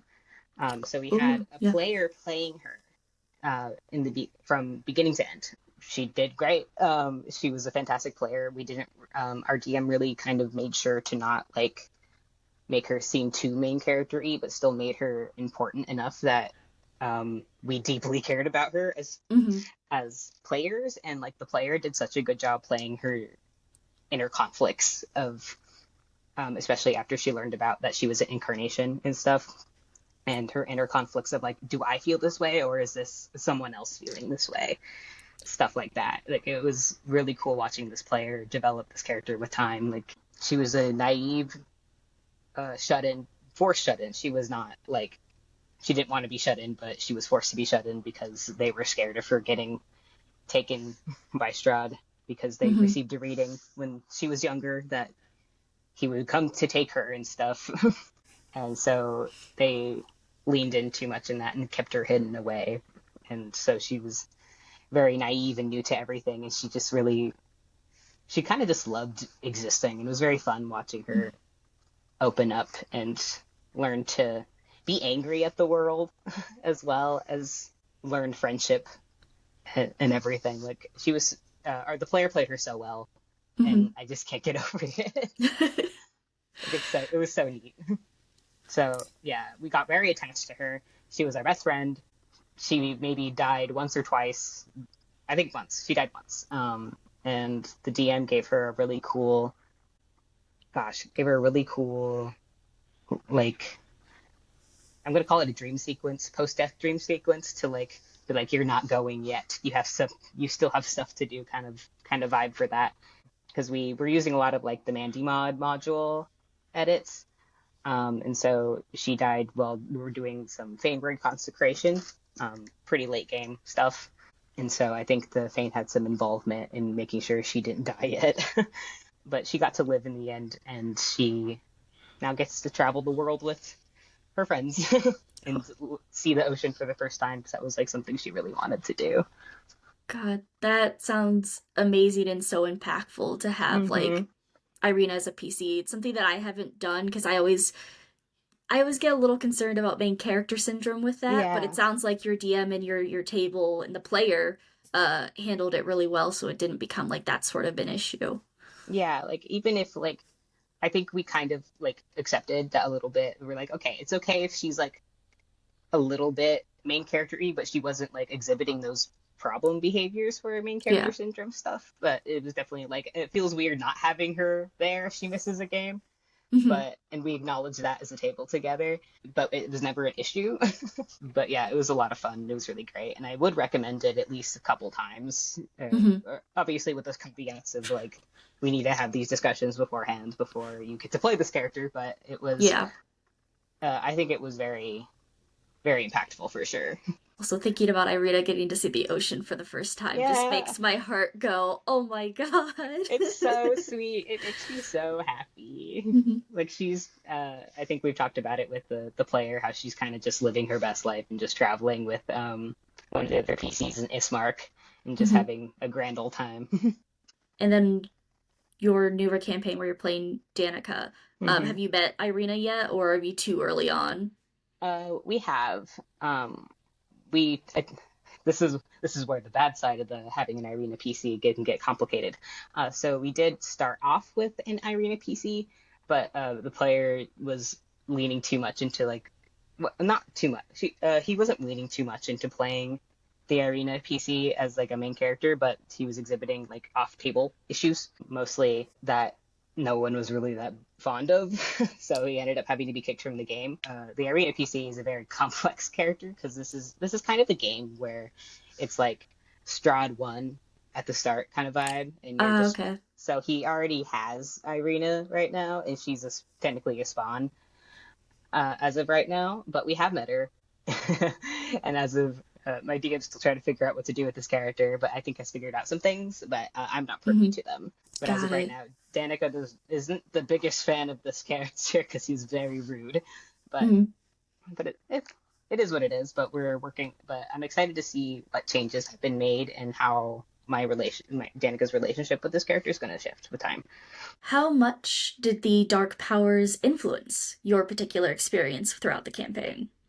To the best of my recollection and understanding, don't think we have really kind of touched the dark powers at all. I think maybe there's some strings being pulled behind the scenes, but I did have to reread the module and be like, when I got sent this question, I was like, dark powers, what are the dark powers? But upon reading it, I think I would love to play with the dark powers. I think they sound really interesting. And it's kind of like up for debate whether if you play Strahd once, if you should play it again, how you should play it again, because you kind of are able to predict what's going to happen. But I think if I ever were, it's kind of like Dark Urge in Baldur's Gate. You know what I mean? And I think that would be really interesting to play in a Curse of Strahd game, especially at a table and like trying to play with other people. You're like balancing like, I want to lean into kind of these dark urges that I'm having, but I also know I have to be like a collaborative storyteller and not like, you know what I mean? So I just think that would be a really interesting thing to explore. And I think that my character Dahlia specifically would have a lot of fun being evil. If she were ever evil, it would be really a good time. So I think they're really interesting. Have you ever played with them? What do you think of them? So I've run this a lot. I've run it 7 times total, 4 times currently going right now. That's amazing. Oh my god, that's amazing. I really enjoy the lore of this world and everything. Yeah. It's the replayability, in my opinion, is very high. I've never had something go the same way twice, really. But as far as the dark powers, I think they are so interesting in their influence of how Barovia even came to be, how Strahd came to be. But I have also found that in my runs that the dark powers pulling the strings and being involved more often early on tended to work better with parties that were from Barovia, like born in Barovia, raised in Barovia. I noticed that their influence is a bit more easier to get in there, or for parties that are, I guess, more traditionally run where they're lured in and trapped in Barovia from like the outside world. If they feel like they have no hope left, this is their only way to defeat Strahd is if they make deals with these higher, unknowable beings. I like that. Sort of thing. So they're That's really cool. fun to throw in there, but there's like a lot of circumstances of how best to implement them. Yeah. And now that you say that, we do have, I think, like a version of it in Cade, who's like one of the gods in the world. And we're making deals with Cade. We've made a lot of deals. Maybe a lot is a dramatic word, but one of our other players, ZL, who's played by May LaFay, love you, May, has like made several different deals with several different gods, actually. So kind of that. I think it's so interesting that like in a world where the most evil person is Strahd, that there is something like above him. Like he's not even the most powerful. Like that is scary to me. And so that was a really interesting thing where we had kind of a little showdown with 2 of our players and then 2 of the gods.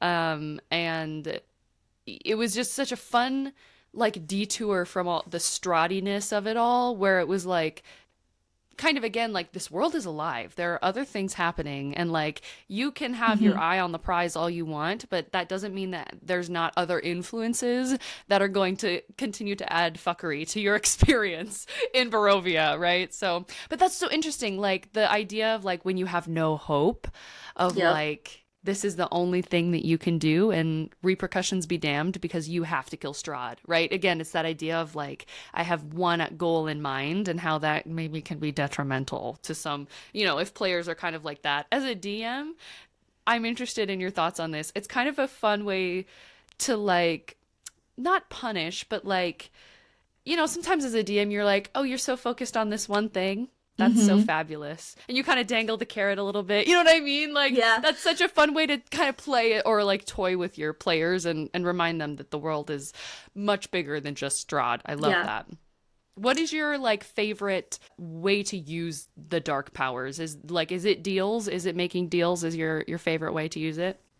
Yeah, I think so. I think deals has to be, just because harkening back to like feeling like there's nothing else you can do, the desperation that drives people to make bad decisions. Yes, when seriously. they think like, this is all I can do and this is my last hope to try. I really love that, and I think it lends a hand to like the gothic horror nature of this module, is that yes, you give yourself away to something you'll never understand and then lose yourself.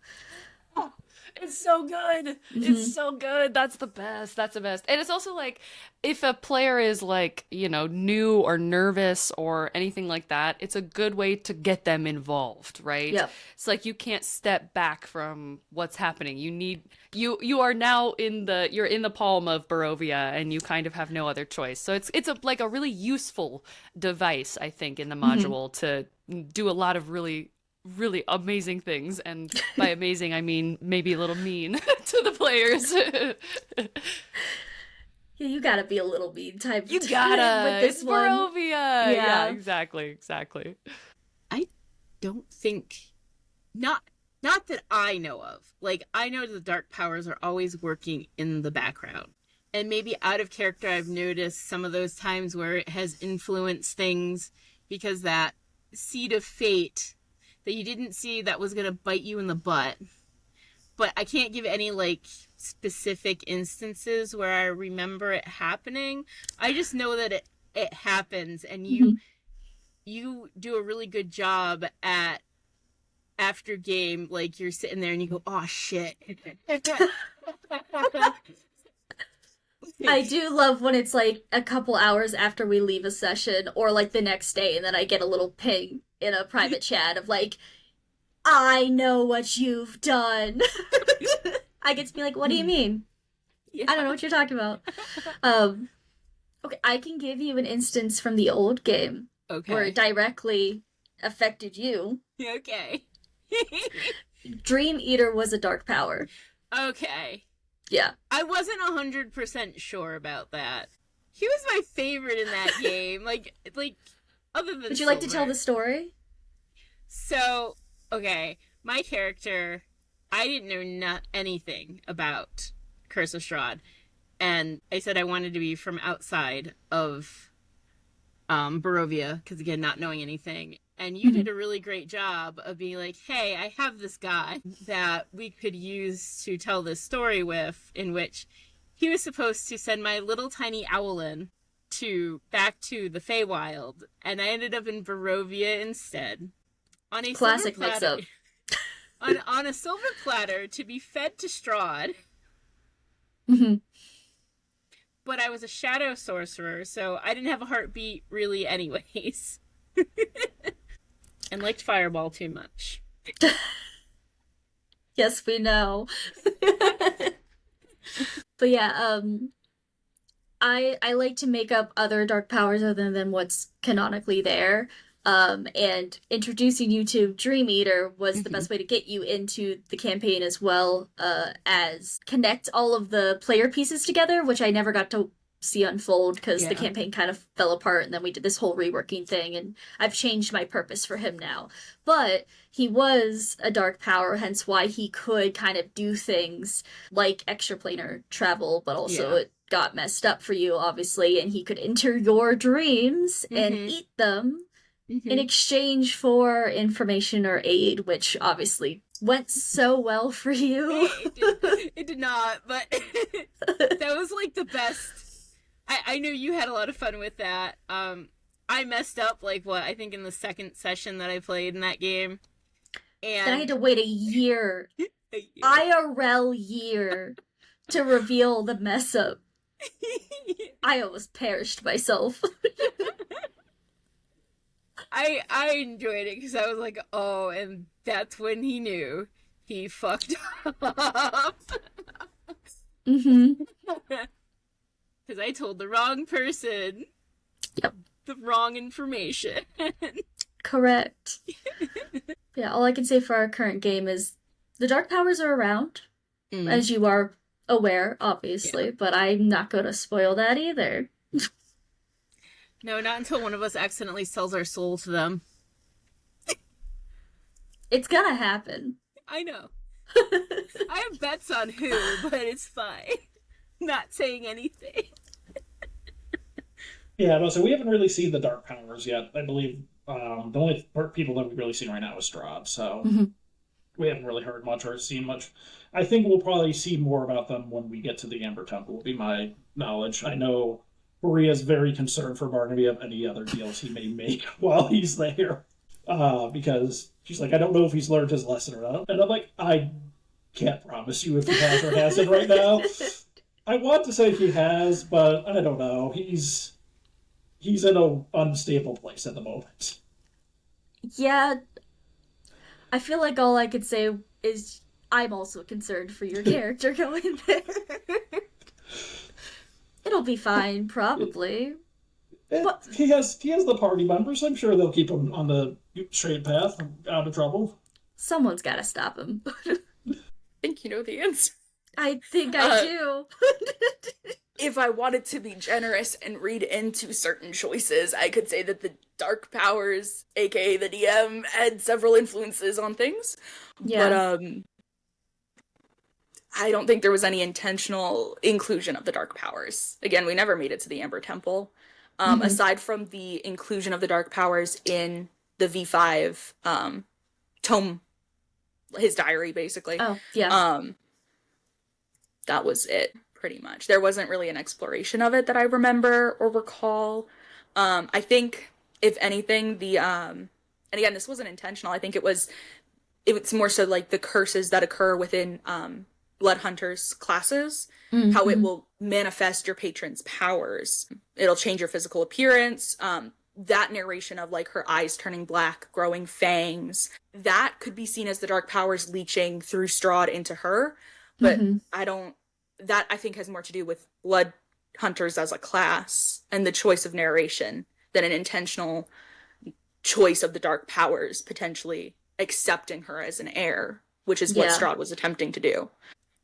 Which, to be fair with the dark powers, some campaigns do lean into it and some campaigns never do get to touch it. So that's one that's like, it could be a part of the world that you just never actually get to see depending on how your particular run goes. But, exactly. Yeah.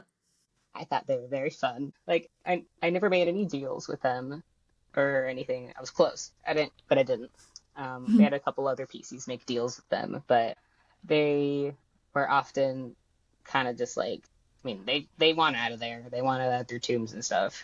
I think my DMs have changed a little bit of stuff with how the dark powers work in Barovia and how they aren't like the ones in control of keeping Strahd in or Tatiana reincarnating. I think there's a different thing with that, how my DM's presenting it, but the dark powers just want out. They don't want to be part of Strahd's or Vampir's little circus. They don't want any part of this, so they reap whatever they can in order to get out and get champions and get out.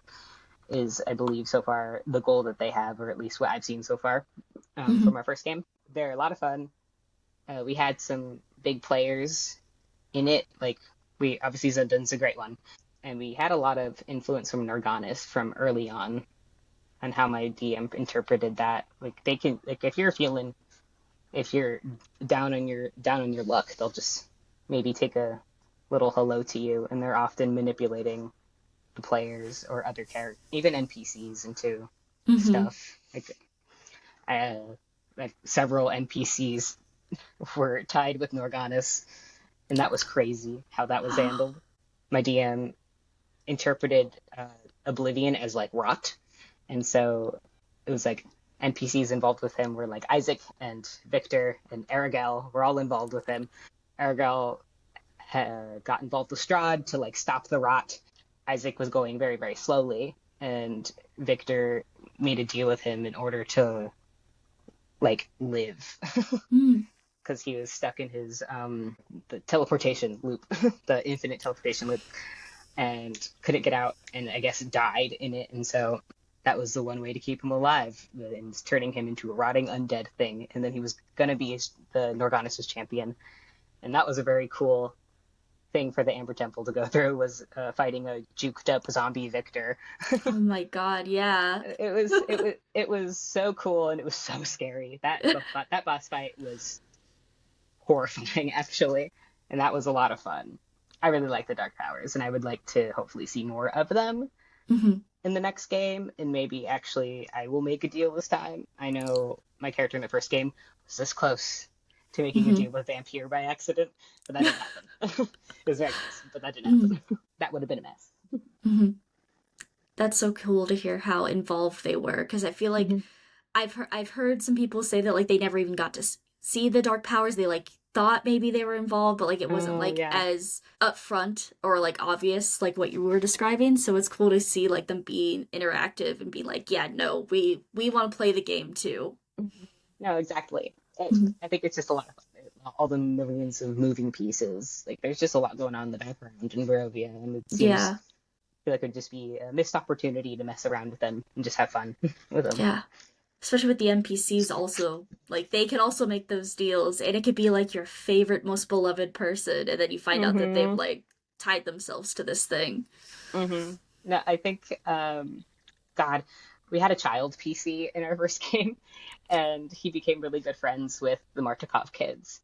And at one point, Danica died, and Sycan reached out to the child PC, being like, "If you don't make a deal with me, then I'm gonna make a deal with this child.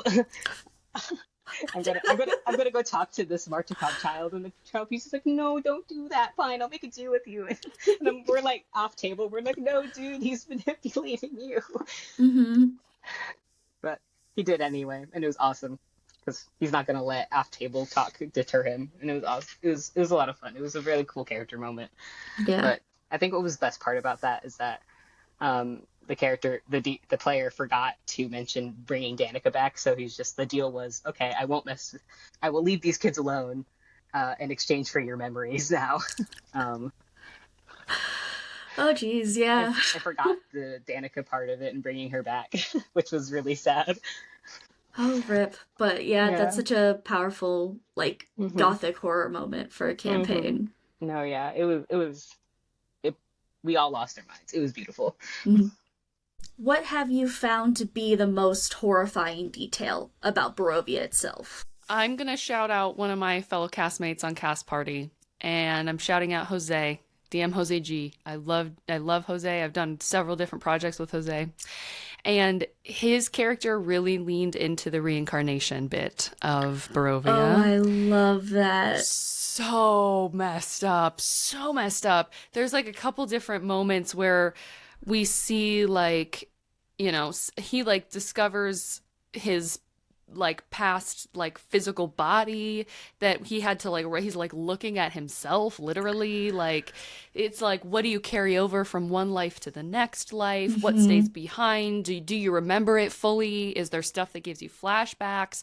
What did you like, I just think that's such a fascinating thing to explore about the world. And it's horrific because it's like, as a player, you're like, yeah, I know, like, souls get reincarnated. Yeah, that happens. But it's totally different when you are facing it. Like, you're literally, every time I look at Alizato, I know he is 7 different lifetimes. And you know what I mean? And just that, like, it's almost kind of like cosmic horror a little bit, where it's like, it's just a never-ending kind of cycle. And then, and then that idea of, like, when we kill Strahd, what souls are going to be lost? What, Yeah.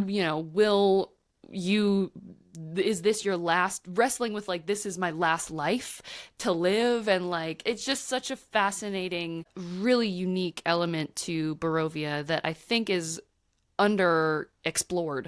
I think it's easy for that element to kind of become like a vignette, like just part of the scene of Barovia, but it's super, super scary and contemplative and fascinating when you are literally faced with it every single time you play the game. Yeah. I think that might, to me, is maybe the most like horrific part of it, is like just the weight of all the lives in all of Barovia that are going to be forever changed because you want to kill the bad guy. Like, that's crazy to me.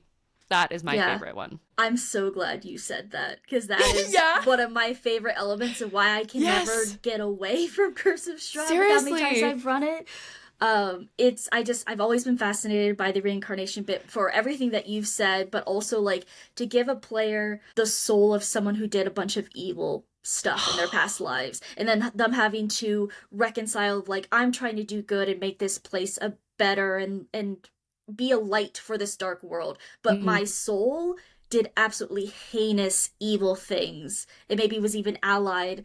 I have a player who in their past life was in love with Strahd, so she has to wrestle with, I think you're terrible and disgusting and I want to destroy you, but my soul keeps showing me these soul echoes of being in love and vying for your affection. Oh my God, that's crazy. And that's the other thing about it, is like, there's just so many different routes you can take. There's just like an endless amount of options. And like, yeah, I just think it's one of the, it's also so unique to Barovia. Like, no other module, I think, has a mechanical function that is that heavy and that important. So. You know what I mean? So yeah, I think that there's just the possibilities are endless. It's horrific any way you spin it. It's like one of my favorite things. The only other thing that I would say is the consistent threat. You're under consistent threat. Even if you do find kind of that home base like we were talking about. Yeah. There's vampires that are gonna burst out of, you know what I mean? Like, no one is safe ever anywhere. Hallowed ground is not even safe. Yeah. Like, so that's the other kind of horrific element, is just that consistent feeling of like, is he here? Is there a werewolf? Yeah, 100% the paranoia. That is also, and as a DM, such a good weapon to wield. Yes. Yeah.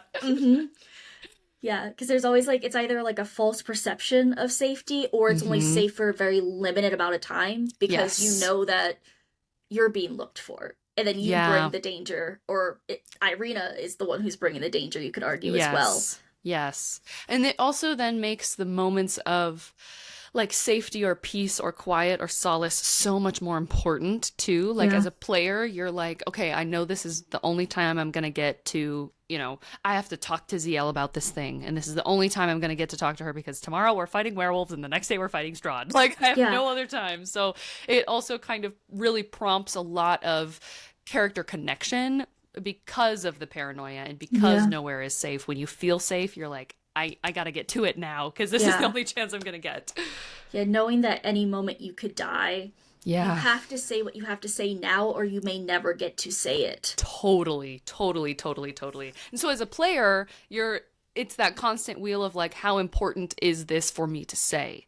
Like, you really have to kind of pick, and it forces you, I think, to be a better role player and a better like partner in a scene, is because you only have time to say the important things. You know what I mean? So it's like, it's kind of like, I don't speak unless I have something important to say, and I only know I can say those things in I have a very limited amount of opportunities to say those things. So I think it's just such a well-written module. It's such a fascinating system, and I think those are the two most horrific things in my experience of Strahd. So, I would have said it was something different before this new campaign. I can't go into complete detail on how I figured it out, but the soulless characters is what I feel is one of the biggest horrors, because everyone is trapped in Barovia, but they are an extra layer of trapped. They do not have a soul, so they cannot really affect the world. They are just trapped. And that is just, to me, one of, like, they have no agency in what is happening. They're nothing but, like, fear or anger or, like, husk for the dark powers to use to further evil agendas. So I agree. I think that's a good point. I mean, just some of the brutality. I mean, probably the worst thing that we saw was we had the plan to basically evacuate the town of Barovia because it's kind of the worst town of the three. Yeah. And the population's pretty small compared to the three. And we wanted to try to move them over as refugees over to Vallaki because we looked into it. We probably could have fit them there. After we killed the hags, we went back. And Barnaby informed Strahd of their plan to do this. Thinking that Strahd already was aware of this, because Barnaby's like, oh, he already knows. He's probably watching us all the time. He seems to know everything, so he's not telling them any new information.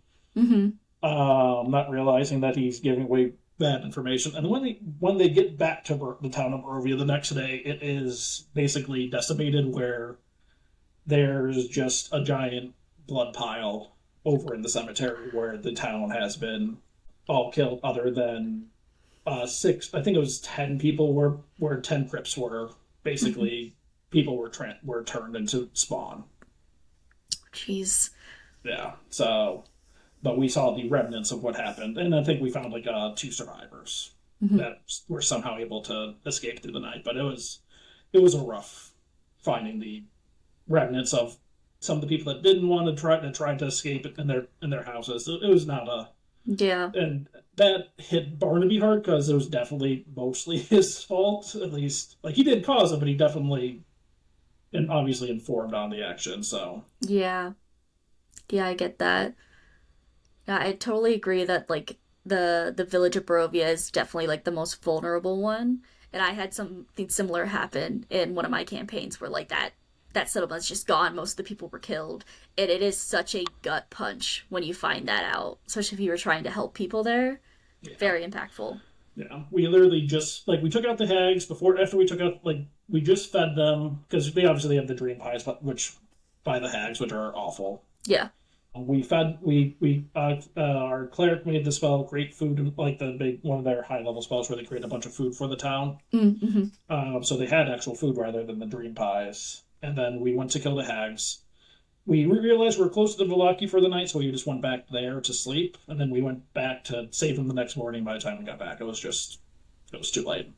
That was probably one of the worst experiences our party has, one of our lowest points. Yeah, understandable. So this actually has nothing to do with the campaign that I got to be a player in. It has to do with me reading the book. Okay, yeah. The epilogues.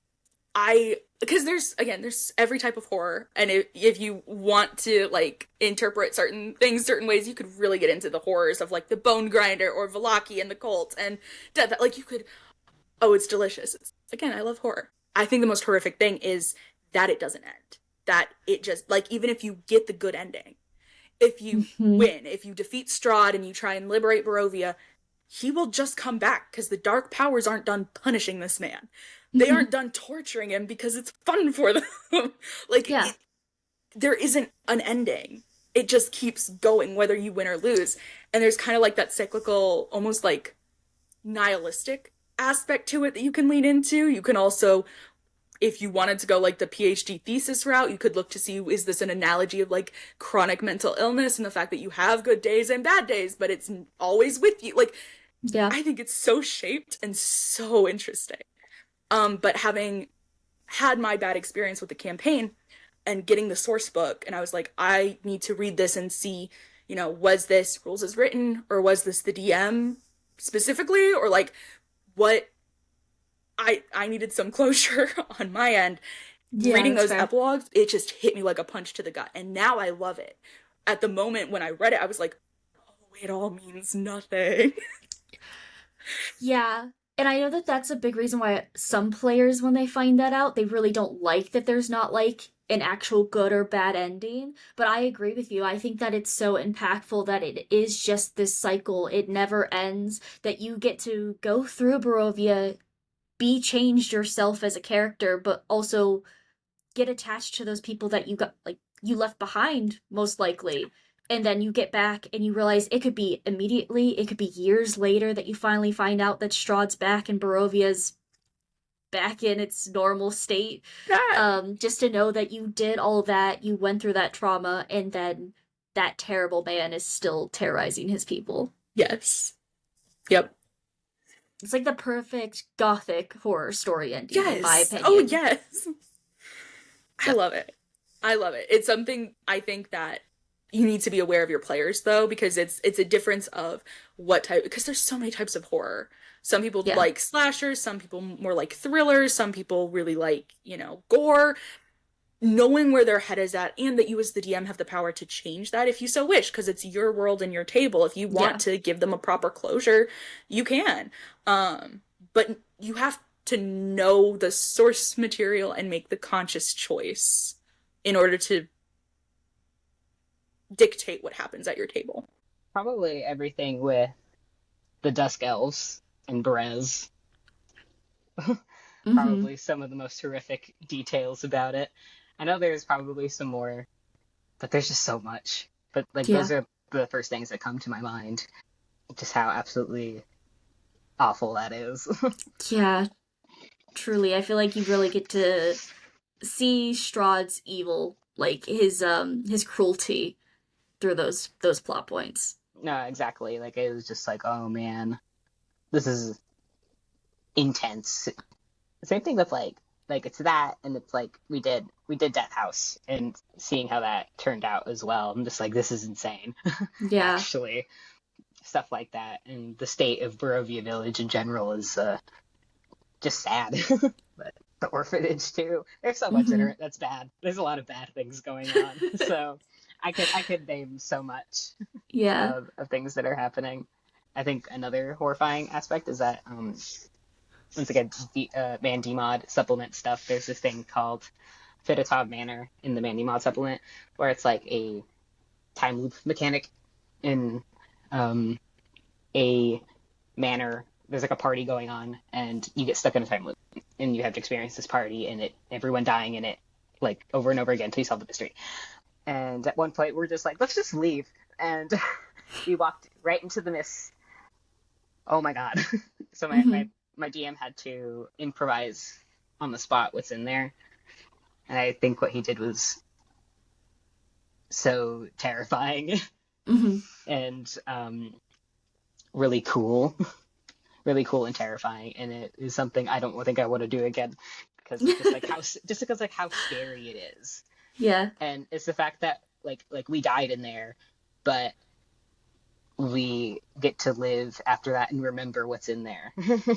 And have to think about this every so often. Not good. Not good at all. Yeah. No, there's a lot of horrifying aspects, and putting something in the mist that you just get to know. Yeah, that's awful.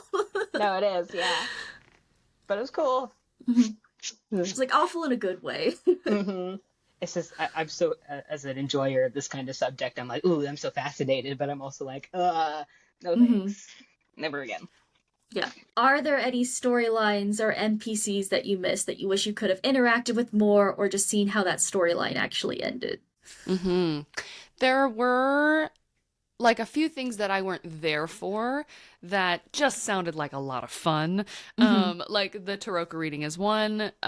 When we first got to the village of Barovia is another one. A priest's son who gets turned into a vampire. What is his name? Doru is another one that I was really fascinated by. I think the biggest one for me, and this is one that I was really excited about and also got to participate in, which is we brought one of the NPCs to life. She's now a PC. Esmeralda is played by Brizzy. Brizzy voices. And so that has been really cool because Brizzy is so brilliant. She's staying to like what Esmeralda is in the game. Like she's really kind of sticking to that, which is super fun to like watch and navigate. And it's really fun to see her collaborate with Ryan, our DM, as well. And it also brings a lot of color to her kind of counterpart NPC, Van Richten. And so that's been really fun too. It has kind of forced us to tie to Richten via Esmeralda. And of course, Van Richten is such a valuable NPC to interact with. And he has so much knowledge, and he's really powerful, and he's got a lot of like items and magic and things that you can borrow from him and use. And so that I think was a really fun way to round out our party a little bit and also tie us to the world in a really strong way. So those are maybe kind of the two that I have had the most fun kind of seeing come to life. And I personally, like as Dahlia, have not had a whole lot of interaction with Ireena. So I think it would be super fun to like play a Curse of Strahd game and play like Ireena's best friend. You know what I mean? Or like someone who is her mother. Oh my god, a Curse of Strahd game and you're playing Ireena's mother. Stop! Oh my god! Oh, if you want to cry your heart out. Yeah, seriously. Okay, wait. New dream character unlocked. That would be crazy. So like that, yeah. So I just have a lot of like, as Betty, I have a lot of ideas that I think would be really fun to play with when it comes to Ireena. As Dahlia, I just didn't really get the chance to kind of interact with her very much. And then she was like, I'm going to go marry Strahd. And I was like, no, please, Ireena, don't do it.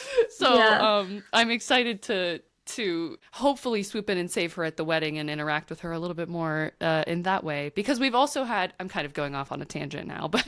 No, please do. We've also had several of our PCs die.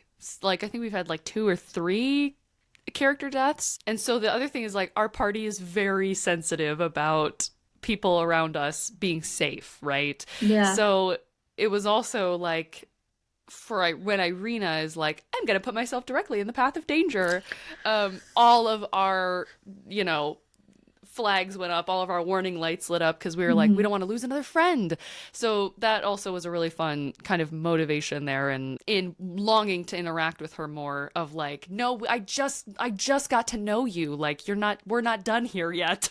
We need to save you from this guy because we need to be friends. So that was also kind of a fun interaction there. But yeah, there's several ways that we've kind of made NPCs really unique to this game, which I thought was super, super cool. Yeah, it doesn't sound like obviously you missed stuff before you joined, but it seems like what you've been there for, like, it does, like, it's been very involved and you haven't missed out on much in like the RP and getting to know any NPCs and that sort of thing. Yeah, totally. And I have to commend Ryan for that. He really has kind of made sure that, like I said, elements that are maybe have happened in the past are still really relevant. Like the Tarokka reading, like Ireena, like Van Richten, right? All of these kind of reoccurring important plot points. He has not let us forget that. We have not kind of let our foot off the gas, which has been really, really fun because it gives us a lot of meat to grab onto and run with. So yeah, it's been really, I've been really lucky to not feel like I out of place or like I missed anything or like I don't know something that I should. Like he's made it really seamless on how I've been able to just kind of blend into the world and the party. And so I was really grateful for that. I was like, I hope I could go in and know anything. And I did. I know a lot, which is great. So yeah, I've been really lucky in that way. So yeah, there's a couple things from the first game. I'm kind of sad that I was on a completely different quest when someone met Van Richten. Seeing as like I was a studious character and I was like, oh, I could have asked him so many questions that, because I believe the paladin had met Van Richten, so had obviously much different questions than I would have had. And I was like, oh, that was a missed opportunity. But that's the only NPC that I can like think of, and I'm not far enough into the game that we're in now, or I'm in now, to like have missed anything. Yeah, that's fair.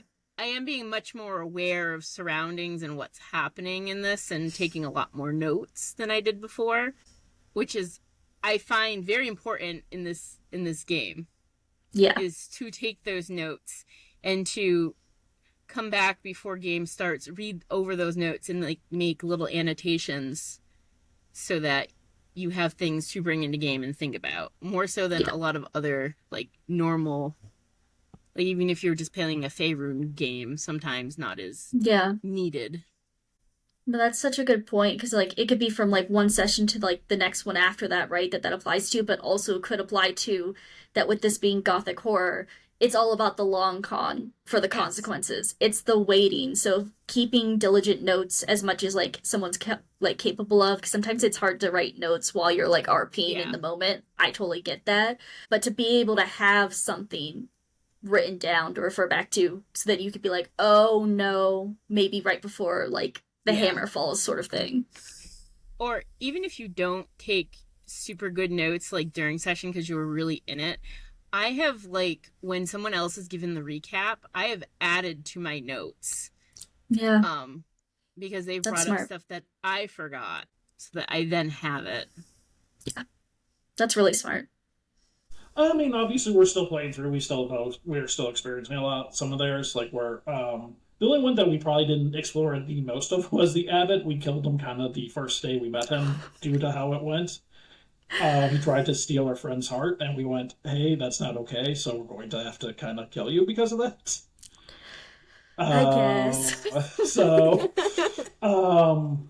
But I know he, at least in the book, he's a little bit different, but Maria changed, which is fine. Like, I like how Maria played him, but this learning a little bit more how a very broken religious man that he became, twisted from his own faith, obviously, was interesting. So yeah.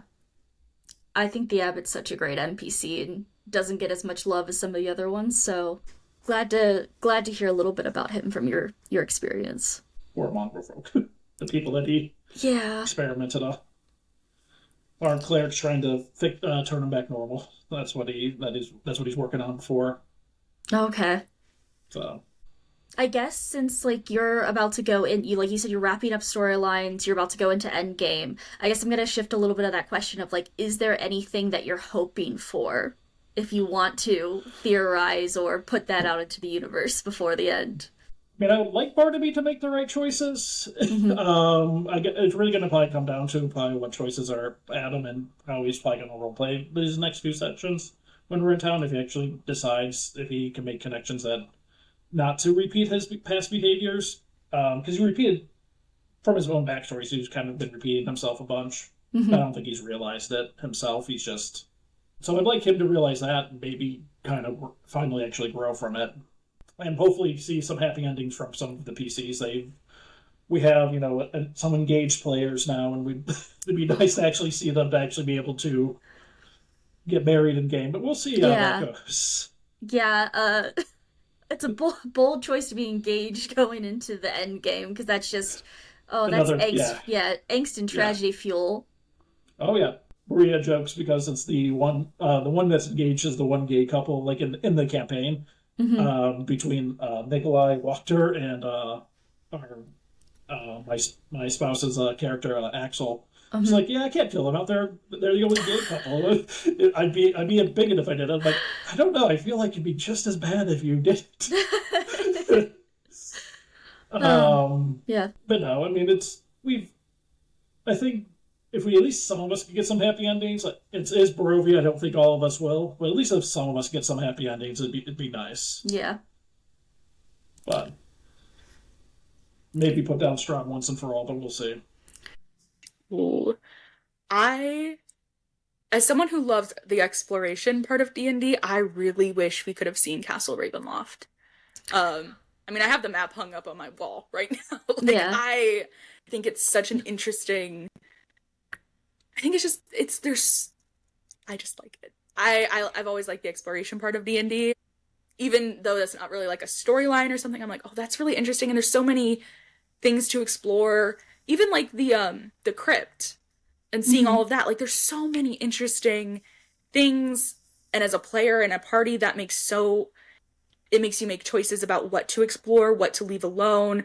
Yeah. If you couldn't tell, I'm playing a wizard right now. Like, let me see all the things. Let me read everything. Let me piece together the puzzle. I think it also would be the Amber Temple and getting to see all of that and getting to interact with the dark powers. I think that is really interesting if the DM is willing to include the dark powers and like see all of that and kind of see. Yes, Strahd is the big bad and he's here, but getting to see behind the curtain a little bit in the way of like, yeah, and he's also trapped here with y'all. Like this is like getting to see like he's that. like a big fish in the pond of Barovia, but he's a small fish in the grander scheme with the dark powers. But if you don't go there, you'd never know that. That, or like getting to talk to Rictavio and finding out about him, or getting to interact with the NPCs that have differences of opinions about Strahd. Because there's some that are really fearful of him and don't want to interact with him. And those are the only ones that we really got to interact with in the campaign, to the point where, because our party had actively, like the barbarian had taken swings at him, they weren't interested in interacting with us as a party because they were fearful that Strahd would retaliate against them. Yeah. So we didn't really get to interact with NPCs in general, but having read the manual, I'm like, oh, there are NPCs that swear loyalty to him, that have complex relationships with him, that are all like, that would have been so interesting to get to see both sides of that, of how different people also trapped in this land react to the ruler of this land. Yeah. I think it's so interesting. Maybe that's just because I love vampires and I love getting to see how people react differently to different things, but yeah. Oh, I totally agree. I think there's so much nuance, which is why, like, I, as a DM, try to encourage people to, like, not go in swinging and trying to be, like, the heroes right away, because, like, that's gonna put a target on your back, not just from Strahd, but from his allies, from people who, like you said, are afraid of him, so, like, might try to take you out to, like, you know, curry some favor, or, like, at least be left alone for a little while, or otherwise will just avoid you. And then the few people who do just, you know, upright stand against him might just think you're idiots because you're not being strategic. So then they're not going to want to be your ally. Like, it's just, you have to play the game, you know? But that can be a hard thing to balance sometimes, and I get that. That, and I think being at a closed table where you're actually able to roleplay with a lot of players and also NPCs, and you're not pressed for time as much, where you're able to let things get drawn out, I think it facilitates for more of that, instead of kind of just plot point, artifact, combat. Absolutely, that makes sense. There's definitely a few. I think I would have liked to have interacted more with like I love how Victor went, but like I still have like the regrets of not trying to figure out that time loop stuff, the teleportation loop he was stuck in. I would love to have, like, he was like a shitty little kid in our game, like he was like 16 and worst, but teenage like, Victor would be the worst. No, yeah, exactly, he's awful. But like I kind of like, we had a couple, like my character wasn't that sympathetic to him, but one of our PCs was very sympathetic to him and wanted to help him out, but I don't think we had the right party set up in order to figure out how to get him out. So we're just like, I don't know what to do. We don't know. My character has 0 intelligence. Of course, they're not going to figure out how to get Victor out of that. Yeah. But he's definitely one I wish I could have interacted with more. Especially, like, we got to interact with him for, like, a moment after he died. And he's just like, do you think I'll be better next time? And I'm like, oh my God, this is the worst. And I was so sad. But he's definitely one I would have liked to interact with more. Who else? I think I know there's like the NPCs like Father Lucian would have been more interesting to interact with. He died really early on. We interact with the brides a lot. I don't think that matters as much. Doru's one. We didn't know that we could save him. We didn't realize that was an option. So we ended up just like killing him to put him out of his misery, and knowing that that is the character we could have saved. kind of doesn't feel as good. We're like, oh, really? We could have saved him. And that's definitely one I think I really would have loved to have interacted with in the first game too. I think anyone in Kresk too. We kind of fucked Kresk up a lot by accident. So I think not doing that as much, messing with them or like messing up with them would have been better.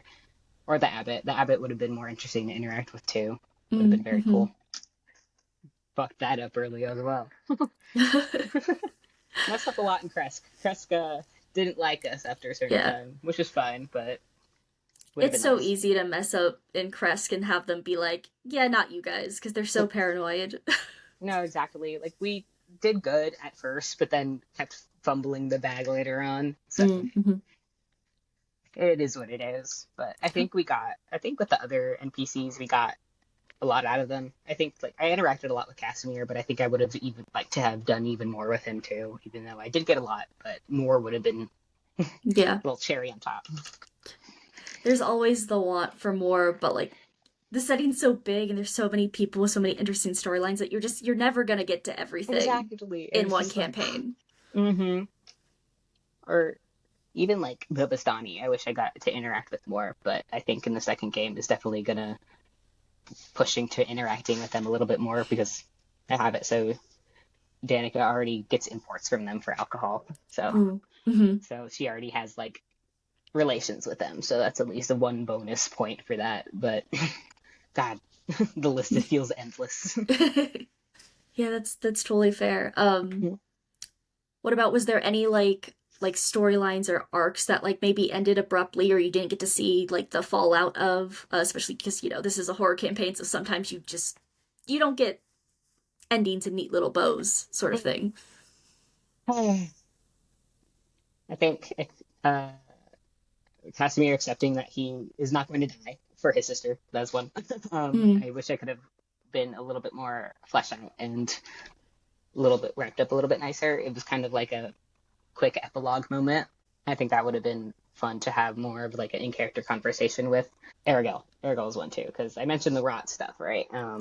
And he had to deal with Strahd to stop the rot stuff. So he had this rotted arm, but toward the final battle, Strahd made him attack us, even though he didn't want to. So he was like, run away or something, and then we all ran. And then the final, we had to go get ready for the siege, or final war, like bringing the army in. And he comes back later, and he's not under Strahrd's control anymore. His arm's gone. So we're like, oh, I wish I could have seen more of that. I can imagine some like behind the scenes stuff happened with it, but it would have been cool to have witnessed it, and knowing what happened with that and how that concluded would have been really interesting to see. I think those are the main ones that I can think of at the top of my head. We got a lot of pretty good ones with like the Martikovs and Godfrey especially. Maybe more of like a little bit more in detail with like Fiona would have been fun as well, because they tried to excommunicate Lydia from the town, but we kind of were just like, you guys should take care of her. She doesn't deserve that. And Fiona ended up taking her in, and they ended up being lesbians together at some point. And it was that's fun. Right? And I'm like, oh man, this is beautiful. And I'm like, I wish I could have seen more of that. That would have been cute to see. Yeah. Or seeing more of like how Fiona dealt with her pact with Strahd in terms of like the final battle, because she helped us out by giving us armored guards to send to help out. I would have been cool to see how Strahd handled that in particular, and if Fiona came out okay from that. But that's not really one we saw either, which is fine. I think that's another one, but overall I think that's it. We got a lot of pretty good conclusions for a lot of NPCs, especially for like ones we put a lot of effort in, like Isaac and Ismark, and like we got to rescue Escher and Valenta, and rescue them from the vampirism. They made it out okay, and they got a beautiful little ending wrap up for them. And my idea was pretty thorough with a lot of it, or at least tried to be as much as possible. So I don't think there's too much of a loss for what I could have wished I saw more of. If you were to play this module again, is there anything you would do differently? Oh man. This is a fun question because I had a home game of Strahd that I had going for a little bit. And so I've had kind of two opportunities to do the module and kind of play with it a little bit. The other character, her name is Briar. She's a ranger, and she is like a little more of a hard ass. She's like kind of an asshole a little bit, kind of like Bo from Mighty Nine a little bit. But her whole mission is she's like, I have to protect my sister. Her sister is a vampire. So she's kind of like, this is not a good place to be. Vampires are evil. You know, it's like a whole thing. Yeah. So I've kind of had a couple different ways to explore the world. I think what I would do differently if I could do it again is I would really love to play just like a happy, bubbly character that does not exist in the world of Strahd at all. Just like a total juxtaposition to the environment that they're in. Because I feel like I think it would be a really interesting journey to see their spirits get crushed. And then to see them build it back up again, right? Like there's kind of so many ways that you could be defeated by the world of Strahd and of Barovia, and it would be really fun to play something that could really fight that tone of dark. So I think that maybe that's kind of the route that I would go, is just a super, super happy-go-lucky, kind of maybe doesn't have a lot of awareness going on. Mechanically, I also kind of picked cleric because radiant damage, obviously we're fighting vampires. And that has not actually been as useful as I thought it would be, which has been really interesting to me. Obviously it's like useful if you're fighting directly a vampire, but oftentimes that's not what you're fighting. You're fighting a werewolf, or you're fighting a hag, or you're fighting a regular person, right? Yeah. So I would be interested to play something that did a lot of actually necrotic damage and see mechanically just how like using magic that fits into the world of Barovia would function differently than using magic that is very opposite of Barovia, like radiant damage. So mechanically I would be interested to play like, I don't know, maybe a death domain cleric or a wizard, like a necromantic wizard in Strahd. That would be so fun. So those are kind of my two ponderances of this question. I was like, what would I want to play? And now I also want to play Ireena's mom. I think that'd be crazy. The RP would be unmatched. Yeah. So yeah, a couple ideas. I always have more characters cooking. So As most players do. yeah. You know, I love all of those ideas, especially the like being more the sunshine character, getting destroyed and having your light kind of burn out, and how do you either like reignite that flame, or do you just succumb to the darkness of Barovia? I love that concept. There's so many good RP moments with that as well. You can have like a full breakdown or just lose yourself or whatever ends up feeling right in the moment, but they're always so juicy, those moments. I agree. Yeah, I think there's something really fun about like a sunshine character in general, because you know it can't last. You're like, there's no way this is going to be how you are the whole game, because we're in hell. So it's like you're waiting for the shoe to drop the whole time. Yeah. And I think that's a really, really fun way to play a character. So I actually did that. I feel like this is a game that you should play a class that you know. I had never played sorcerer before. And that's what I was in the first campaign. I was a sorcerer.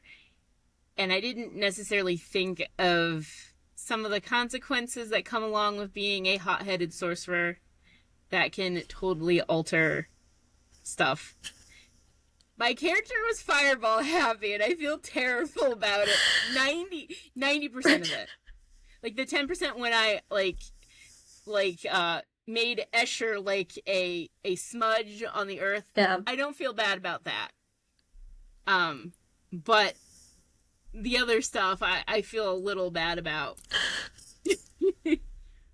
Raina, can I confess something to you right now? Yes. When the final two double fireball went off in Castle Ravenloft, which kind of led to like a lot of chaos and big consequences that led to the campaign needing to rework. all I could think about in that moment while you were doing that, and I thought all of the party was going to die, was, you know, they told me they weren't going to be Fireball happy when we first discussed this character. And look at where we are. I'll use it responsibly. Okay, yeah, sure, take Fireball. I did the first couple of times, but I think the other thing, too, is when you're a character that is trapped in a place you cannot escape from, yeah, you start becoming really resentful. And that was well, I think I'm going to die anyway, so I may as well just take him with me. Like, that was honestly the thought process that went into that. And that's, like, totally fair. And I could follow, like, the thought process. Wow. And I could follow, like, the thought process of your character, which is why, like, I never felt like we needed to have a conversation about it. It was just, like, obviously, when you do such big attacks like that have, like, lingering effects, and, like, directly at Strahd especially, but, like, even in the Festival of Vallaki of, like, what happened there, like, I understand why it happened, so it made sense, but then it just got, like, out of control. To the point, it got out of control to where, like, nothing felt... It didn't feel like there was any hope left in the campaign, if that made sense. Which goes to your point of, like, play what you know, because there are bigger consequences if you do make, like, little different choices than maybe you normally would have. Or you play an easier class, because Sorcerer is a very hard class to play. I play a fighter now. Fighters are so easy. I mean, I'm a dex-based fighter, so it's a little bit of a variation, but they are a much easier class. Like, if you're, like, starting D&D and you happen to do Curse of Strahd as your first module, like, there are classes that are much easier to play and enjoy. We are a pro fighter channel over here. Fighters are not boring. You're just not RPing them right. There's so many ways to play a fighter. As in, strength was almost my dump stat with this fighter. Decided to make wisdom my dump stat instead, working out so good for me. Yeah, totally.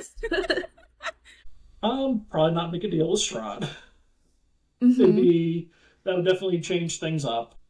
Don't get me wrong, I actually enjoyed making the deal with Strahd. Like, from a role-playing experience, I do think it added a lot more depth to the character. And a neat dynamic with the group. Even if it has caused, in game issues, out of game, the group, like, we're all friends, and it's all been fun. Yeah. But in game, it has definitely caused some tension. Which has been a lot of fun. I don't know, I think going in maybe as a goody, maybe as a more traditional hero, goody two-shoes would be interesting, just to see if they could maintain that throughout the whole campaign, or if they'd be corrupted by Strahd in the land. Yeah. Could be fun. Yeah, that would be the other very interesting story that would be, like, the opposite side of the coin of what you've already played. Yeah. If I got to play again, one, it would be with my forever DM. Because I trust them implicitly to do horrible things to my character without actually, like, traumatizing me as a player. I would be very careful to not rehash any of my Blood Hunter stuff. I would want to avoid... I would make a hard pivot so that even accidental similarities wouldn't happen. So I would probably either do, like, cleric or something like that, or something that has, I don't know. I would have to talk it over with them, and also what their interpretation of Barovia is. Yeah. Again, I make characters that fit the prompt, and I also trust them to put my ass in place if they are noticing similarities between the character that I'm creating and the Blood Hunter. They would call me out so fast. So they'd be like, "This is not Kyra. Go away. Put that away. Give me something else." Yeah. Which would be, that's very good. Yeah. Yeah. I could see cleric. I can see it one of two ways, because with that DM, I've done a couple different things with them. I could see either doing someone that's completely and utterly removed from Barovia, and just wants to bring light and hope, and probably like a cleric, probably like doing some party support to have that intentionality of not being so forefront when it comes to roleplay, especially with Strahd. focusing more, and especially because I already know most of the things. Now, I trust them to also throw in a crap ton of homebrew because I know their style. So I would get surprised anyways, but I would just get to enjoy watching and seeing what they decide to do with it. The other thing I could see them doing is similar to what I've done with other characters with them, where it kind of toes that line of whether or not they're with the BBEG or not, and being like, what if we lean into that of having the character be an heir of Strahd, like being offspring or something, and what that does. But like, they're going to be watching me very closely to make sure that that I'm okay, and two, that it's not going in a direction that isn't okay for everyone at the table. Yeah. I trust Max to put me in my place.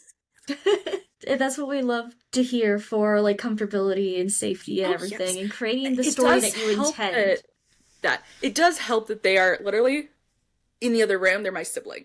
So they are very quick to clock my shit and just be like, no, ma'am. So, but we've GM'd for each other plenty of times. Like, they're my favorite. They're the ones who got me into this. They're the reason I'm into this. They're the reason I got into VTM and then D&D. So, like, I have them to blame and thank for everything. Beautiful, love that. It was probably, I think at the most, because like what I'm doing with Danica is that my first character is very kind of dumb, high wisdom, no charisma, -2 charisma. You can imagine how that went. Oh, jeez. So yeah, but he was a huge scaredy cat. So obviously with Danica is a complete opposite. She's very hard-headed and steadfast and very I wouldn't say very charismatic, but very stern and knows what words need to be said, especially as a business owner. Like, she knows what needs to be talked about.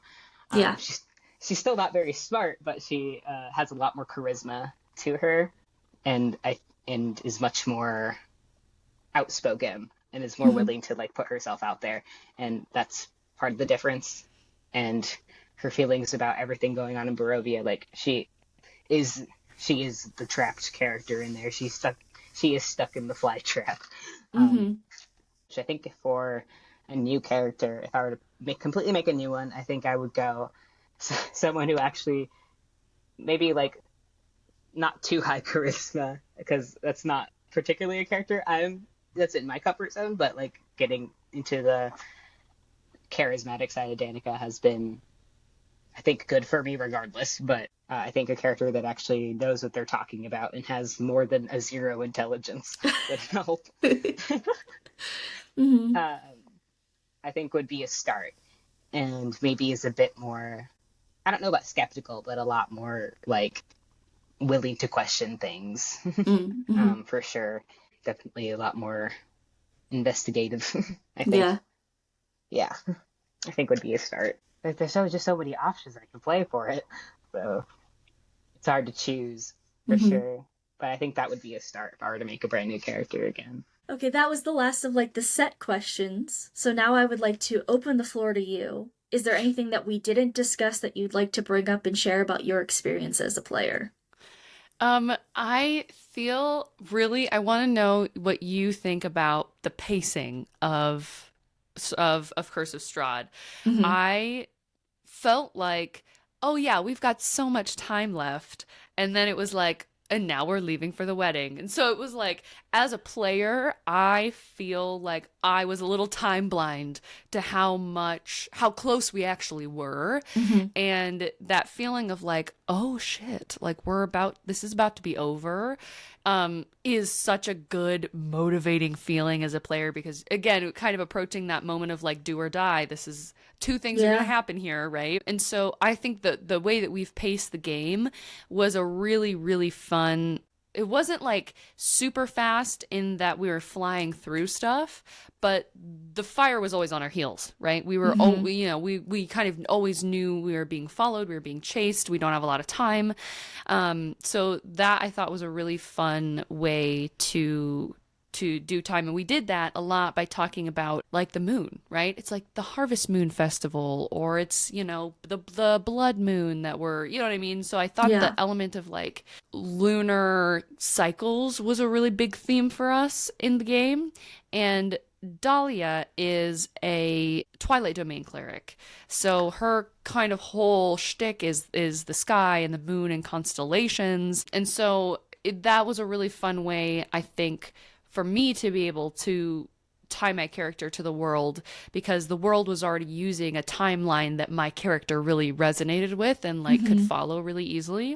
So I wanted to ask you, like, how do you feel that the game should be paced? Do you think it should be pretty quick? Do you let your players take their time? When do you push them a little bit to like get moving? Like, I'm interested in your thoughts on the pacing of the game, because it could be good in multiple different ways that you pace it. Well, I was literally about to say, I think it does kind of depend on the table you're running it for and how much do they understand about the stakes of the world. Because sometimes when people are getting used to the higher gothic stakes of the world, they do need the fire on their heels constantly. Whereas like someone who already understands, you do still need to have that, like you're in danger constantly, but they can have a little bit more like slower pacing. So I think it does depend on what table I'm running it for, but I do like there to be urgency in that the world is a ticking clock. The other places you've been to don't stop existing just because you're not physically there anymore. Whatever's happening there still happens, which is how in one of my campaigns, Vallaki is essentially eradicated. It doesn't really exist anymore. There were some decisions that they made. Oh no. Involving the bones and otherwise pissing off Strahd that resulted in they decided to abandon Vallaki, and when they go back there's hardly going to be anything left standing. There's going to be hardly any NPCs they connected with that are going to be alive. I haven't decided who's lived and who's died, but most of the population is gone because of the wreckage of it. But like it's the world continues to go forward the same way that your world is going forward. Just because it's like off screen, so to speak, doesn't mean it's not still happening. It's something I like to do, and it kind of helps people realize like, oh no, we need to find these items for the Tarokka rating. We need to make these allies and go for the kill on Strahd, or more and more people will suffer because of what we're doing. Yeah, and it's got to happen sooner rather than later. And that's such a fun, like, like, again, a game where the world and the people in it never stop. Like, everything is still occurring just because you're not there. When I was first like introduced, it was that same fight where the bones and the vampires were triggered because of that. And Dahlia, like, while that battle was happening, was like on the outskirts of town and was like kind of healing people as she could, and she was still kind of shy. She hadn't really met the party. She was kind of just like a ghost in the woods at that point. And so it was then really interesting to like join the party, and for them this was just like this hellscape of destruction and death and blood, and like people are dying left and right, kind of how you were describing, like a lot of people are not okay after this event. And in Dahlia's perspective, she really kind of distanced herself from that occurrence, and so it also is really fun to have characters with different experiences within Barovia. So someone might, it might be the worst day of their lives and they're trying to kill vampires, and my character is just like, oh, you've got a little wound. Boom, there, you're healed. The end, right? So that's also really fun of like, not just the pacing, but also the pacing will force different character experiences, which obviously just makes for a richer, more rounded experience for everybody involved. So that was the one thing that I wanted to chat about with you was the pacing of the game, because the success or defeat of the party can be completely reliant on how fast they're moving, because other things are happening when they are off doing whatever they're doing, And there's also something to be said about, like, depending on how fast the party is moving towards this goal, do these NPCs they meet along the way that maybe they started to feel hopeful because of their interactions with the NPC or the party and their actions, and saw how they were doing good, but if they take too long, faith runs out. They're already a faithless, abandoned people. So if they see the party kind of lollygagging, they're just gonna say, oh, well, let's just go back to living in fear and nothing's ever going to get better. Promises. Yeah. Exactly. Totally. The only other thing I wanted to chat about was Dahlia's build. It was really fun to build her. I think I built her at like level, I don't know, I want to say 4. I don't know if that's really true, but it's a lower level. And I kind of mentioned this earlier, but I like big numbers on the dice. I like big swings. I like doing a lot of damage. I don't love playing support classes as much just because I don't know, because I'm greedy, I guess. But it was really fun challenge for me as a player then to be like, I really have kind of challenged myself to be exclusively support. She hits when she has to, but more often than not, she's giving support to her other party members, and it made me realize just how necessary a support player is in Strahd. If you don't have a support player, like, or at least like an NPC who's a cleric for you guys, like if you don't have healing, at least you are not going to make it to the point in the game you need to make it. So I would be remiss if I wouldn't give this advice out to whoever may be watching this video, that if you're, you come to your party, and one thing I like to do is I don't really pick my class until I kind of know what everybody else is thinking, because then I feel pretty happy with every class, so I can kind of do whatever the party kind of needs. And I was just like, they just need healing. It really made me realize how thank your healers. Thank your healers today. They deserve it. There's like this quote on Pinterest that I'm sure every D&D player has seen that's like, healers have the bloodiest hands. And that's 100% true. So I just would, if there's not a support player in your party, you need to be the support player for your party, because it's super necessary. Oh, I couldn't agree more. I have 2 of my tables, there's not really any healing. Maybe there might be like a druid that has like one of those healing spells, but like no one who like has a lot of healing. And I never like, as much as I agree with that, I never want to force someone to play something that they don't want to play. So if you really don't want to play a healer, like I'm never going to tell you like, oh, this party doesn't have a cleric, I need you to play a cleric, that sort of thing. I don't agree with that. But those 2 parties, although I've adjusted with putting more healing items that they can find or loot or buy, or they can make allies out of NPCs who could act as their healers, they're not taking the opportunities to do that either. I just know the further we get, because they're like at I think one's at level 4, one's at level 5, so they're starting to get into like bigger and bigger combats, and I'm just like, I keep trying to remind them above table, like, hey, that NPC you're friends with, you might want to ask them if they have any healing thing that they can give you before you leave.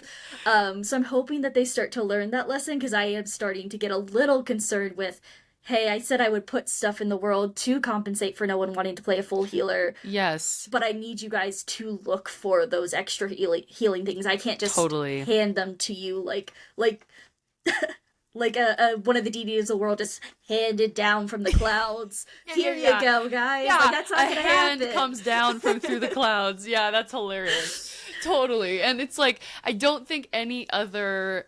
You can get through a regular game of D&D without a healer. Like, you can figure it out. But Barovia is not regular D&D. It's a whole... Everything in the world is designed to take life from you. And so, yeah, that was like maybe the biggest lesson I think I maybe learned from Strahd and from Dahlia, is just how useful and important a healer really is. And I love that idea of like, if you don't have a healer, that's fine. I'm going to put things in the world and you can either take them or not, but what will occur regardless of your decision to take or not take those healing items. And I think, like, as a DM, the trick is like, I want you to have fun, but you also need to know that this is not a cushy, safe world to be in. And so, like, finding that balance is always tricky.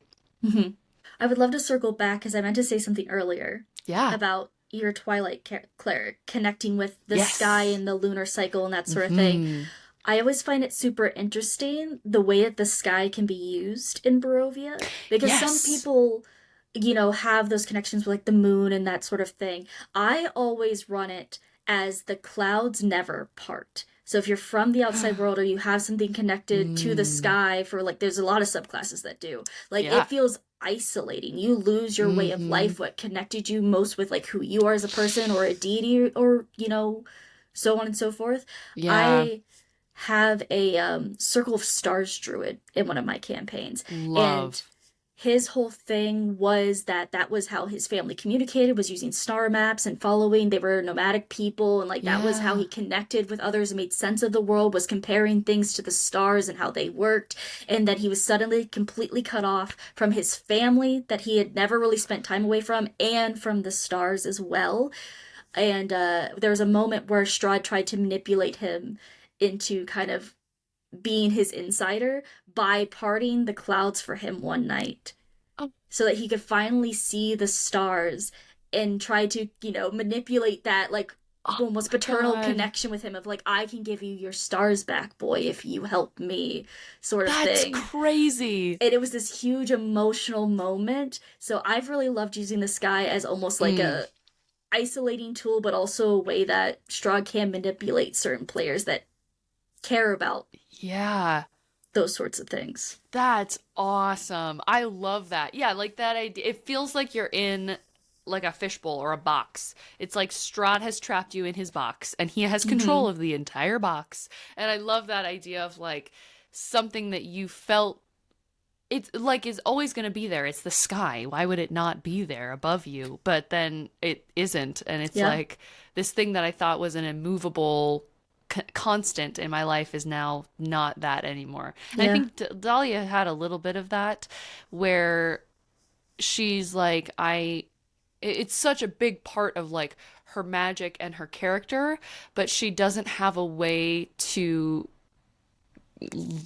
connect it or utilize it anymore. Kind of in the same way where it's like, it's not always cloudy, but more often than not, it's cloudy. And like more often than not, you can't see the night sky. Obviously, it's the same time of day all the time, right? So there's not like a day and a night, which is already so disorienting as a player.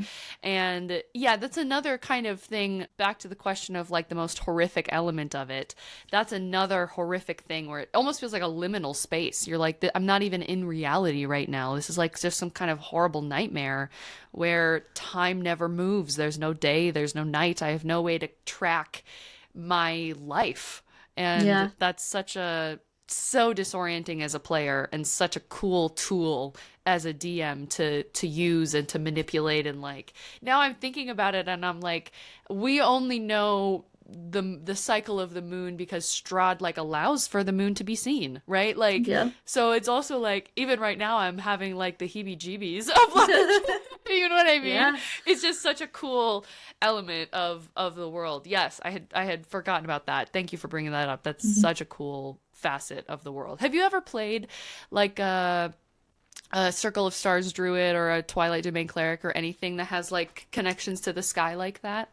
I haven't. I haven't played a lot. I've realized that I really like the DM side of things. I'd rather facilitate it. But when I did play, I tend to gravitate more towards bards. So nothing super That's fabulous. Sky related, yeah. Yes. I love bards, though. I love bards. That's a bard in Barovia, like a Curse of Strahd bard. That would be interesting. Maybe that'll be my next character for Barovia. I love bards in Barovia because you can really lean into like the power of either storytelling or music and how that can like influence people and tell the histories of the world, or like bring community together where like community hardly exists. I love bards.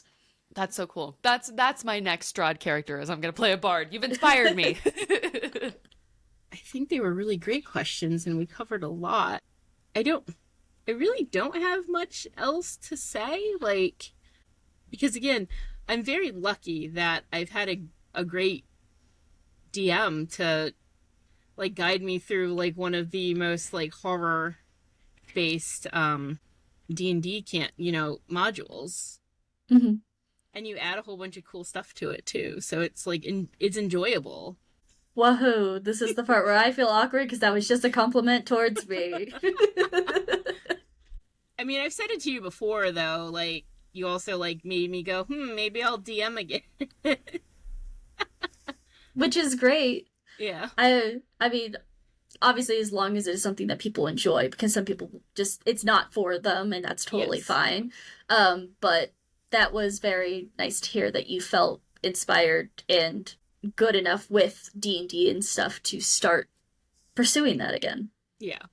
I mean, the only thing I can think about is, I mean, I think, at least for our group, a lot of people think Strahd needs to be, like, super dark and super, like, grim all the time. Like, and at least for our group, that's not the case. We make a lot of jokes to our DM chagrin sometimes. We have joked that Strahd is Steven Seagal in our universe, even though the DM has refused to acknowledge that.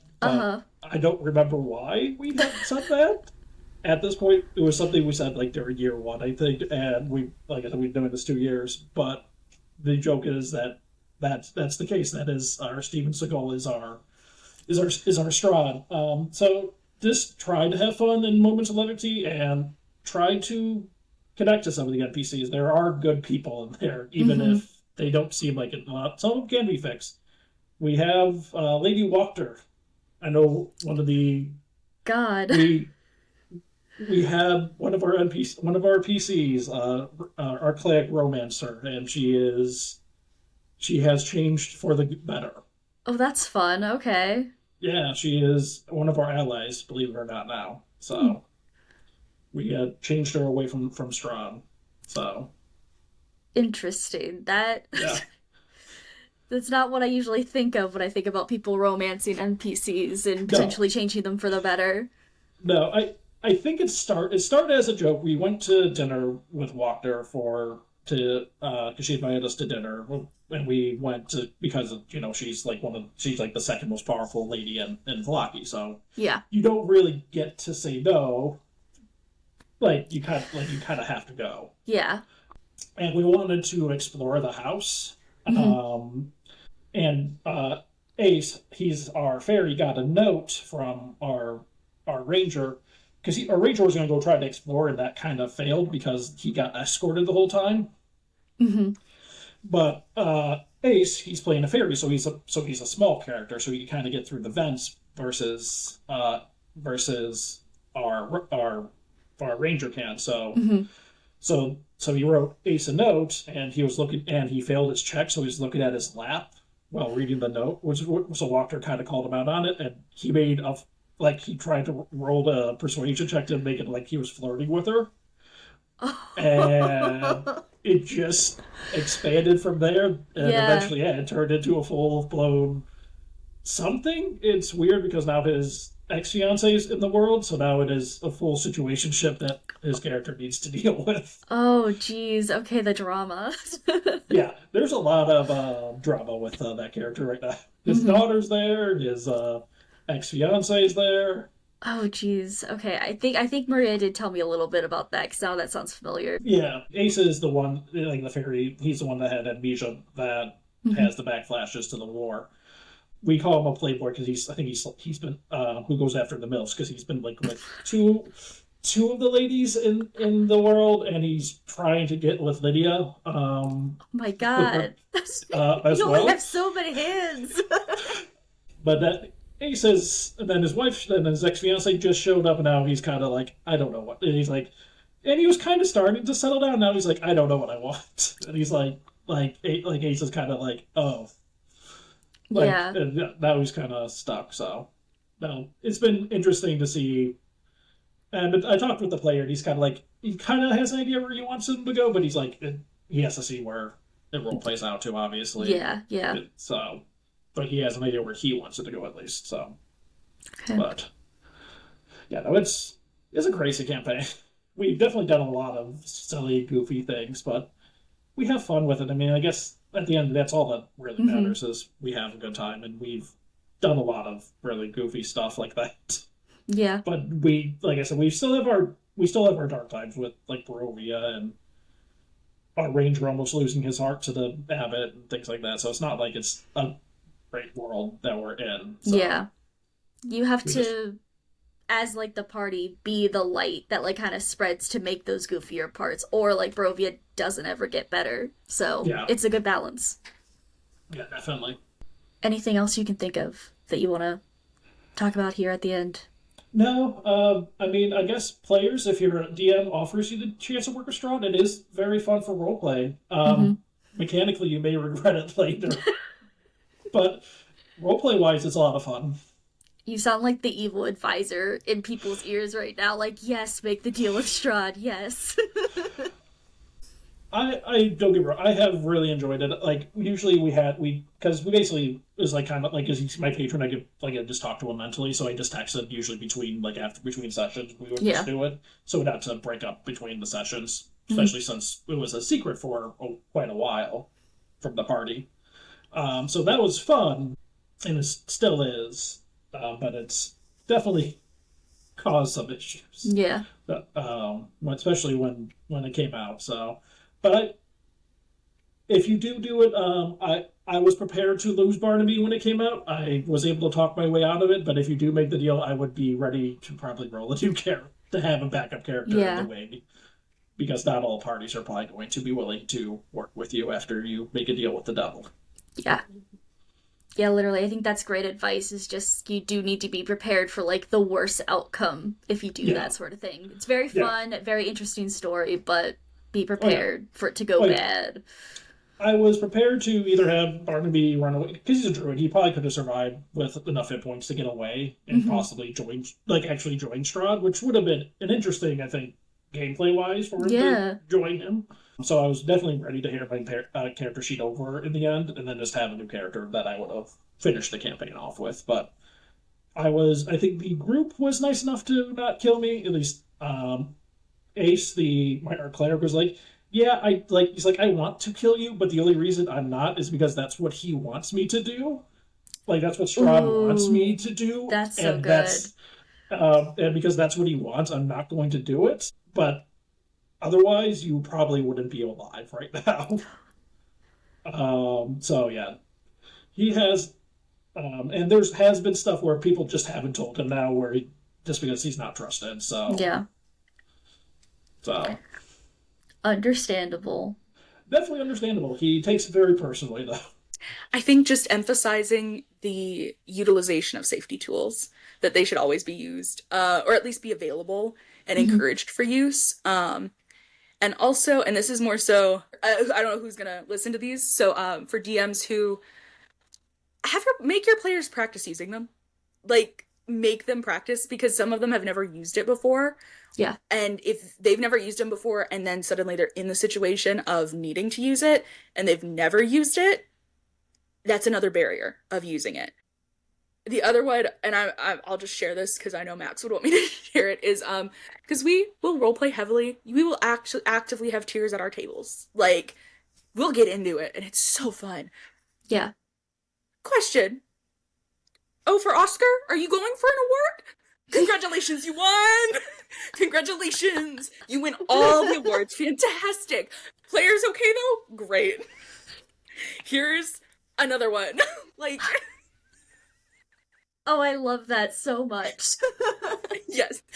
So we'll have that, and then we'll also just like have like texting each other or DMing each other on Discord. But yeah, like just doing stuff like that of checking in with each other, or even and it depends on the table, but we also as a table have learned, because this is the same group that we've played with for 5-6 years now, almost. Like some of them players have come and gone, but it's the same primary couple players.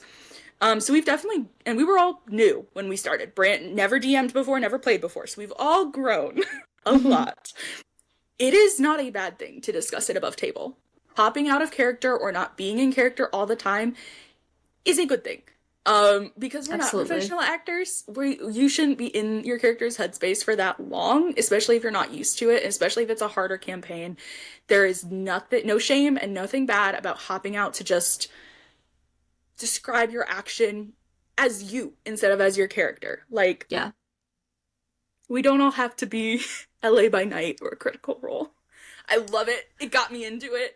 Yeah. That is not the expectation. That is not the standard. That is... Truly.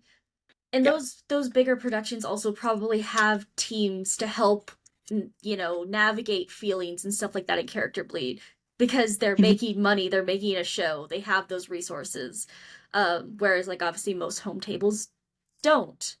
Yeah. So, like, yeah, I absolutely agree and always want to promote just stepping above out of your character, taking a moment, taking a breather, taking breaks, or, like you said, describing it of, like, what your intention is versus what you're doing in character so that everyone is on the same page. No one thinks that you hate each other or anything like that. And it truly, this also depends on the DM, but setting the standard of, like, how okay are y'all with retcon? Like, are y'all very much rules is written, what happens is what happens? Or are y'all more about telling a story? Is that your goal? And making sure that everyone is on page about the story. Because for some tables, yes, you know that it's a heist and that's the prompt from the DM, but the players get to decide whether it's Pink Panther, Mission Impossible, or Benny Hill in the background. And I definitely stole that from somewhere. I can't remember where, but that's that is the tone for some tables, and it can be very slapstick and very fun. But for some tables, it's more, no, let's all be in agreement as to what the theme is. Yeah. And that way we can go a lot farther with it. We can have 5, 10, 7 sequels as we do this. You know, words. I'll step on the gas, you rev the engine. Like, yeah, we're all in this together. It just kind of depends on the tone of the table, but having those discussions ahead of time, especially like in a session 0, or even just like in between sessions and just checking in. Oh, I was literally about to say that, like, it is such a good thing to, like, determine the tone ahead of time, but also if you need to have another, like, mini session 0, like, 10 or 12 sessions in, like, having multiple session 0s, I think should be more common than they probably are right now. Because it does help check in and make sure that everyone's on the same page. We all still like where it's going. Do we want to change anything? And, like, all those sorts of, like, little mini things. And it doesn't have to be super formal or, like, its own standalone thing. You could just decide, hey, before we actually dive in this session, let's just talk about everything for about 10, 15 minutes to make sure that what we're doing here is still what everyone at the table wants. Yes. Oh gosh, we had done that.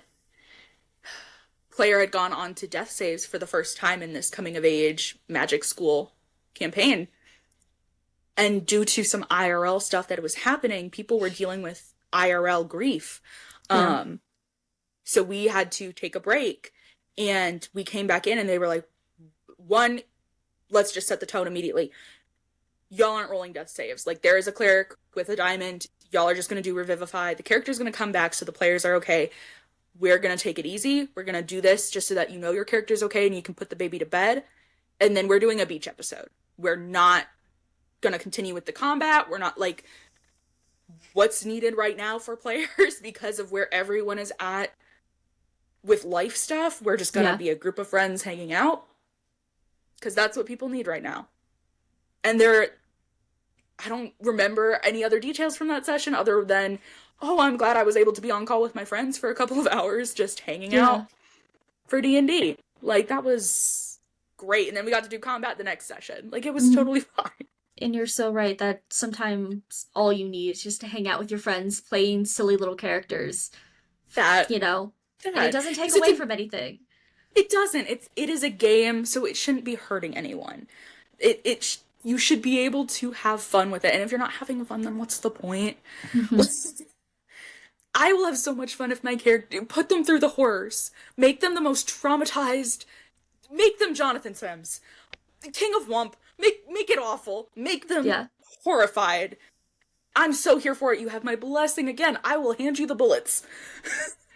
As long as we're on the same page about it, though. True.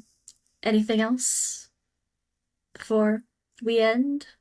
Think of any except for a complaint that I have about the maps for Ravenloft. Why on earth are they on an angle for the castle Ravenloft in 5e instead of the 5 grid? That is my largest complaint. No, I totally agree.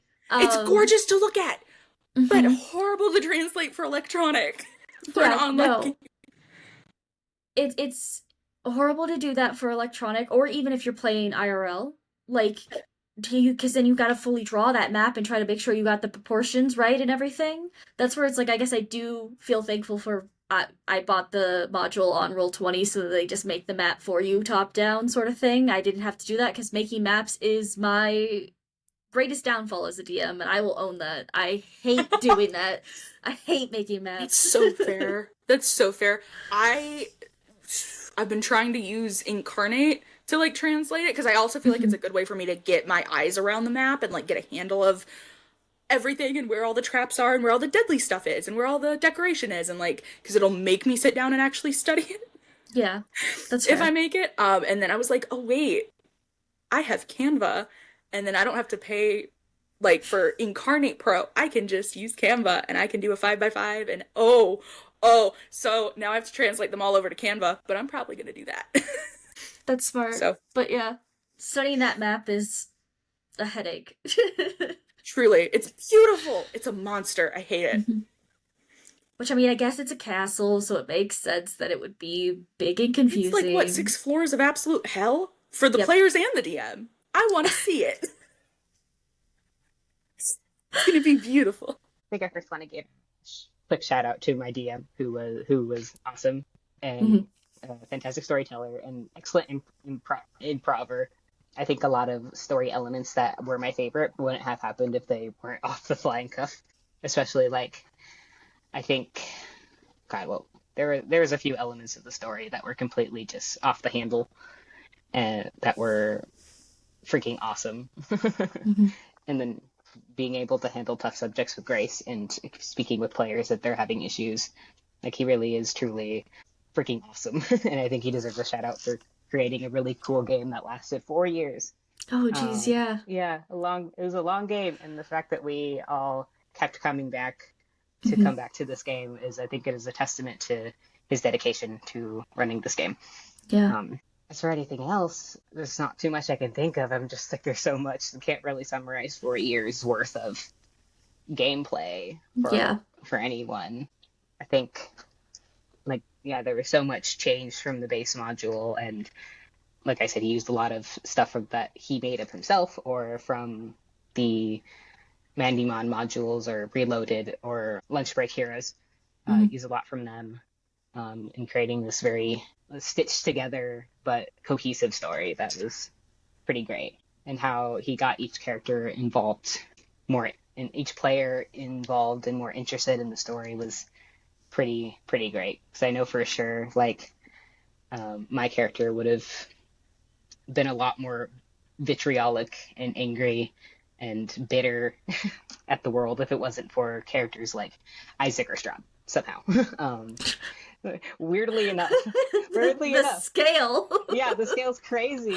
Because we had to like do some shifting around because they made Ireena's brother like actually Ismark. Like, they were blood related. Okay.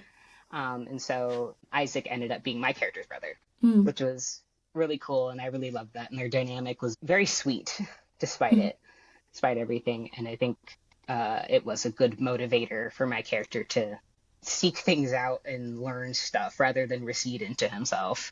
And then Strahd taught him a lot of like lessons like of like self-appreciation and autonomy, which is odd coming from that man. But even though he was being manipulative, like, he was absolutely being manipulative. Some of the things he would say was like, you deserve to learn to be more selfish, kind of like that.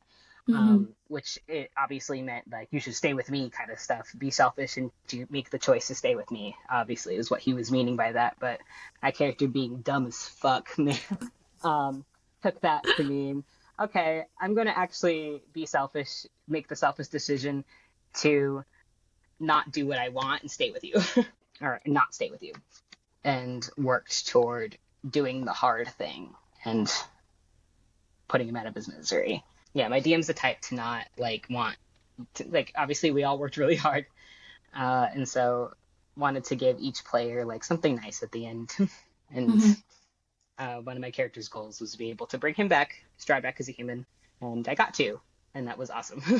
Oh, that's cool. Yeah. Yeah. And I like that a lot. And, like, the other characters, yeah, like, Ireena got to travel the world with her brother and her best friend, who was another player. The child PC pretty much got pseudo-adopted by the Martikov family and got to actually learn what a real family was. Our artificer player started up a business with the girl that she fell in love with in Barovia. It was very nice. wrapped up in a nice, pretty little bow for everybody. Mm-hmm. It sounds like you guys got a really like impactful, unique, beautiful story like throughout the entire thing from what you've shared. Yeah, it was really beautiful. It was awesome. Like we had our finale September of last year is when we had it, and it was 2 days straight of pretty much gaming, um, like 10 to 12 hour sessions. They were Oh, really long. dang. They're Yeah. really long because like the first session was the entire siege up until we broke the heart.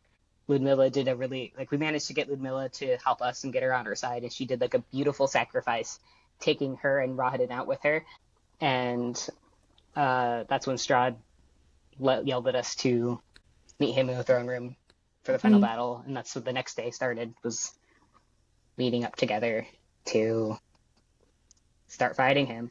Now that was a long session. It was a very, very long session. Yeah, But no, we were all sobbing at the end. It was I'm so sure. beautiful and wonderful. And if anyone has like the chance to have like that kind of ending that's so impactful that the entire table is sobbing, and even like we had a couple guests that weren't in the game that we brought in to like witness what was happening. They were also crying. The fact that they don't even know what's happening and they're also emotionally impacted is kind of really cool. Yeah. And I would highly recommend that kind of experience for anyone, truly.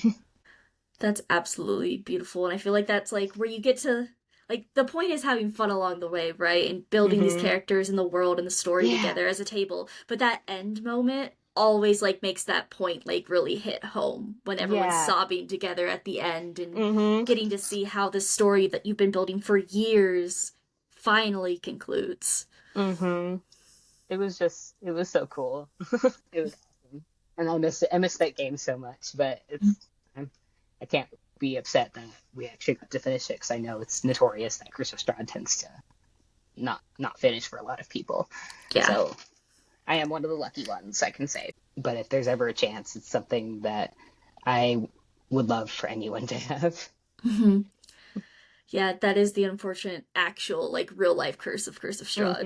It's never getting to finish, because I've never actually finished any of the ones that I've started, unfortunately. It's so sad. Mm-hmm. It sucks. But the curse of scheduling and party conflict.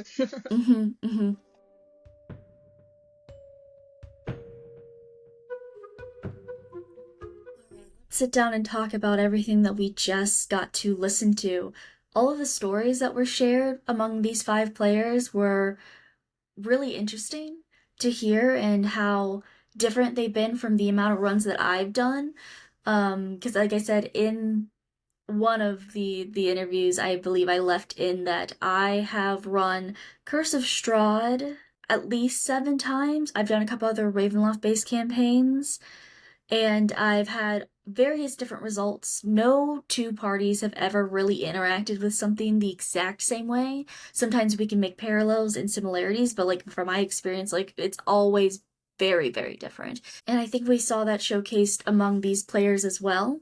I do also appreciate that we got to see the positives and the negatives of running a Curse of Strahd campaign, which is not normal D&D, more horrific, a dark setting. We got a lot of the thoughts and processes behind what happens when it's handled correctly, and then how to proceed afterwards, or to be more mindful of safety at the table if it does go the wrong direction, as well as we got a lot of examples of tables that have the great communication skills and tools at play that have prevented this more gruesome, intense setting at times to prevent anyone from being hurt, as well as like the more medium of it doesn't always have to be dark and grim all the time. I really appreciate showing the amount of different tones that you can approach this setting with, depending on what the comfortability of your table is. Now, to get to the thesis of this entire video, which is, do all Curse of Strahd players think the same?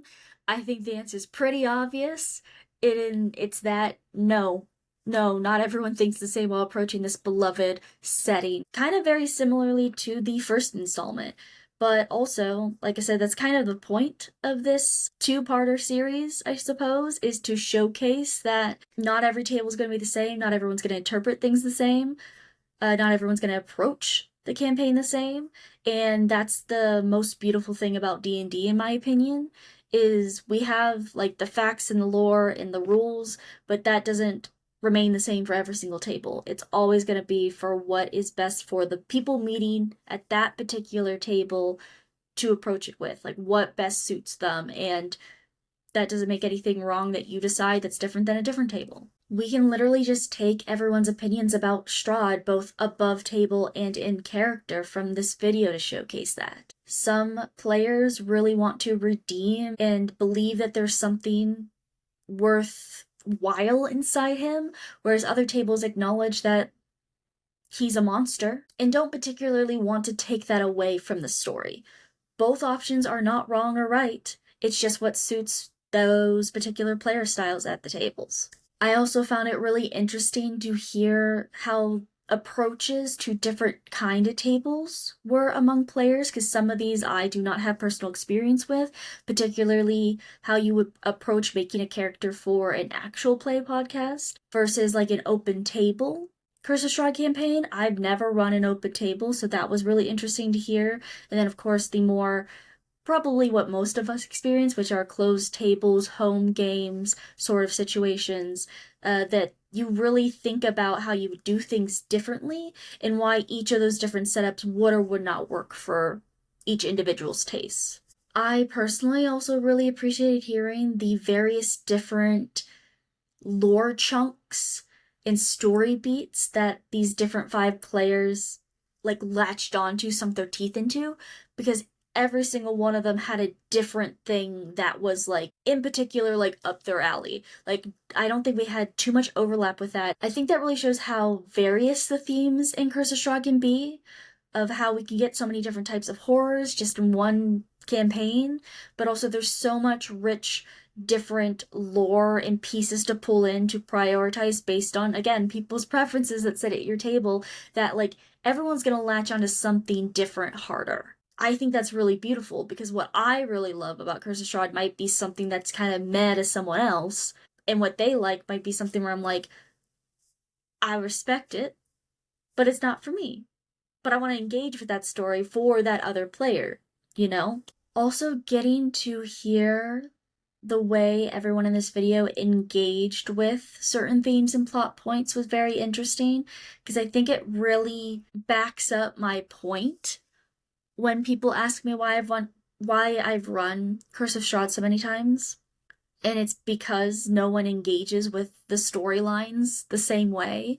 Everyone's got different thoughts, like just as a player, but let alone what character they might be bringing to the table. I think that there is more of an argument for there is a lot of replayability in Curse of Strahd than I know some people in the TTRPG community probably thinks. I think that obviously takes a lot more of a separation of what you know above table and what you do at the table, you know, not metagaming about lore and information. But I just think people engage with this so differently that it's worthwhile that if you go through it once, it could be worth going through it again with a different tone, expectation, different type of character, and you'll get a completely different experience on the other side of Barovia than you did your first round. Something else I think I would really like people to take away from this video is having open conversations with your players, because only one person that I interviewed is a player of mine, but this is the level of communication I have with the players at my table. Obviously, I don't want to force it if people don't want to have these conversations or don't have the time for it, but I think with this being a heavier setting just generally, no matter like how slapstick or like full gothic horror you want to go with it, it still has a heavier tone overall.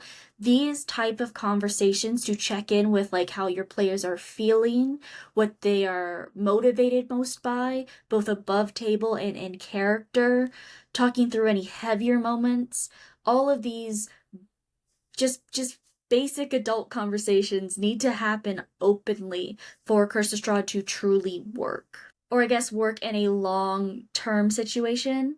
I really appreciate getting to hear people's thoughts, because it helps you know how to proceed forward with interesting story beats collaboratively, where you can traumatize your players with them knowing what stakes, pun intended, what stakes are gonna be coming for their chests. You know, And we saw a lot of these more private thoughts from these players that they were willing to share in these interviews, that maybe if you aren't engaging with your players in such a way, you don't know that's how they're thinking or feeling about your particular run of Curse of Strahd. In the same way for players to players, I think a whole table should be able to talk. Like, you at least need to be able to talk with your DM more honestly and openly, but a whole table being able to communicate and check in with each other and notice if something's starting to toe into like a yellow veil area, being able to check in and care about each other and just be able to share their thoughts and feelings and have those things honored and listened to and adjusted for if need be. And then, like I said, not just for safety's sake, but also for having a great story. I think horror requires obviously a lot more suspension of disbelief, but also collaboration and the storytelling for everyone to be on the same page of why these maybe not so great choices are happening. You obviously can keep some of your secrets so that you do get to have reveals.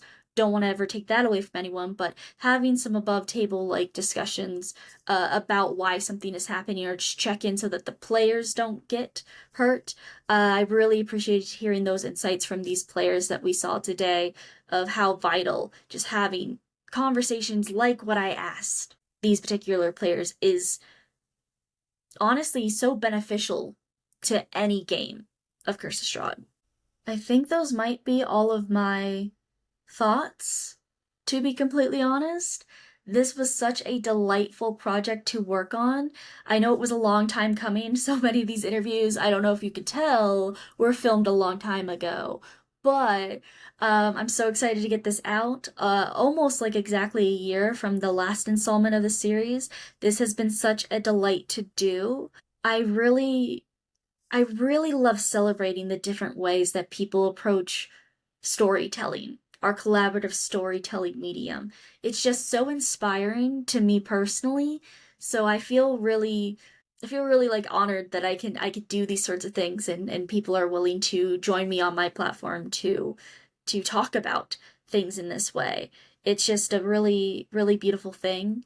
And I think it's what makes D&D and just tabletop in general a really special hobby, an activity that I've just never felt with anything else. And I feel like the Do All Curse of Strahd DMs and Do All players think the same videos really showcase that on a smaller scale, because obviously I didn't interview a huge amount of people, but amazing nonetheless. Would you please remind us of who you are and where we can find you?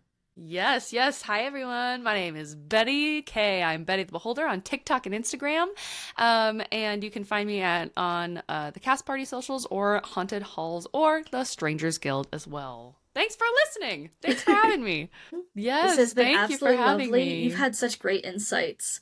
Thank you. I have never been able to yap like this about D&D before, so I'm so grateful for this opportunity to just yap. Thank you for having me. My name is Raina. I am oceancryptid on TikTok. And with that, just thank you for being here and a part of this. Very excited to get to talk to you and get, again, felt like live feedback about my own games. I had fun too. Thank you for letting me do this. I mean, no, I don't really post anywhere personally. I do sometimes probably comment on Maria's videos on Barovia 9. If you ever see me comment on there, that's me. You'll probably see me comment on some of our stuff she posts. But Melodic Maria, I guess I will say that she posts a lot of our, not all of our stuff, but she posts bits and pieces of our stuff. So she'll post bits and pieces of our Strahd stuff. So They're lovely out of context snippets. it's definitely some of it's fun. Absolutely. My name is Kira. I go by kirascos on pretty much every social media. Thank you for making the space for people to share their experiences. It's been wonderful. Yeah, I'm Ari. I use they, them pronouns. You can find me at shrimari or shrimpari at different platforms. I do a lot of art for Curse of Strahd and D&D in general, and maybe some occasional fan work. Do commissions as well if you're interested in that. And I'm working on opening animation commissions, if that is also interesting. Ooh. So check me out. I'm excited to see what the end product is going to look like. Thank you for interviewing me as well. Like, this was a lot of fun to answer these questions and reminisce back on that first game. But yeah, I think that's gonna do it. I love Curse of Strahd. As much as I love to give it shit, I know that I love D&D. I love what I do for work, dude. Well, now, of course, I must open the comment section to you. Maybe you can throw down some of your answers to the questions I asked the players that we saw. If there's anything you'd like to share, or if anything about your player experience you want to drop down below, I would love to read to see how your experience has varied in comparison to all the others that I've talked about. Or talked to, I should say. So let me know what you've experienced down below. I would love to read and engage with you. And as you drop off your thoughts, I'll go ahead and guide us on out of the mist so that we don't get stuck here in like a time loop of just talking about the same things over and over and over again. Because I'm sure no one here has any sort of a hyperfixation on this subject and would want to do that. You all want out, right? So let me get you out of the mist. So thank you all for watching. If you would like to follow me elsewhere, I am thewereraven on any platform that I currently have. I do have some open listings on Start Playing if you have any interest in playing at my table at all. That's also down in the description below. I know at the end of the last one in this series, I said that this is what I was going to do. I do not know if I'm going to continue this format. I've not decided because I don't even know what my next one would be, nor do I really know what my next big project is going to be, but if you have any requests, you could definitely drop that below as well. And of course, as always, as you get safely out of the mist today, I'll see you guys next time.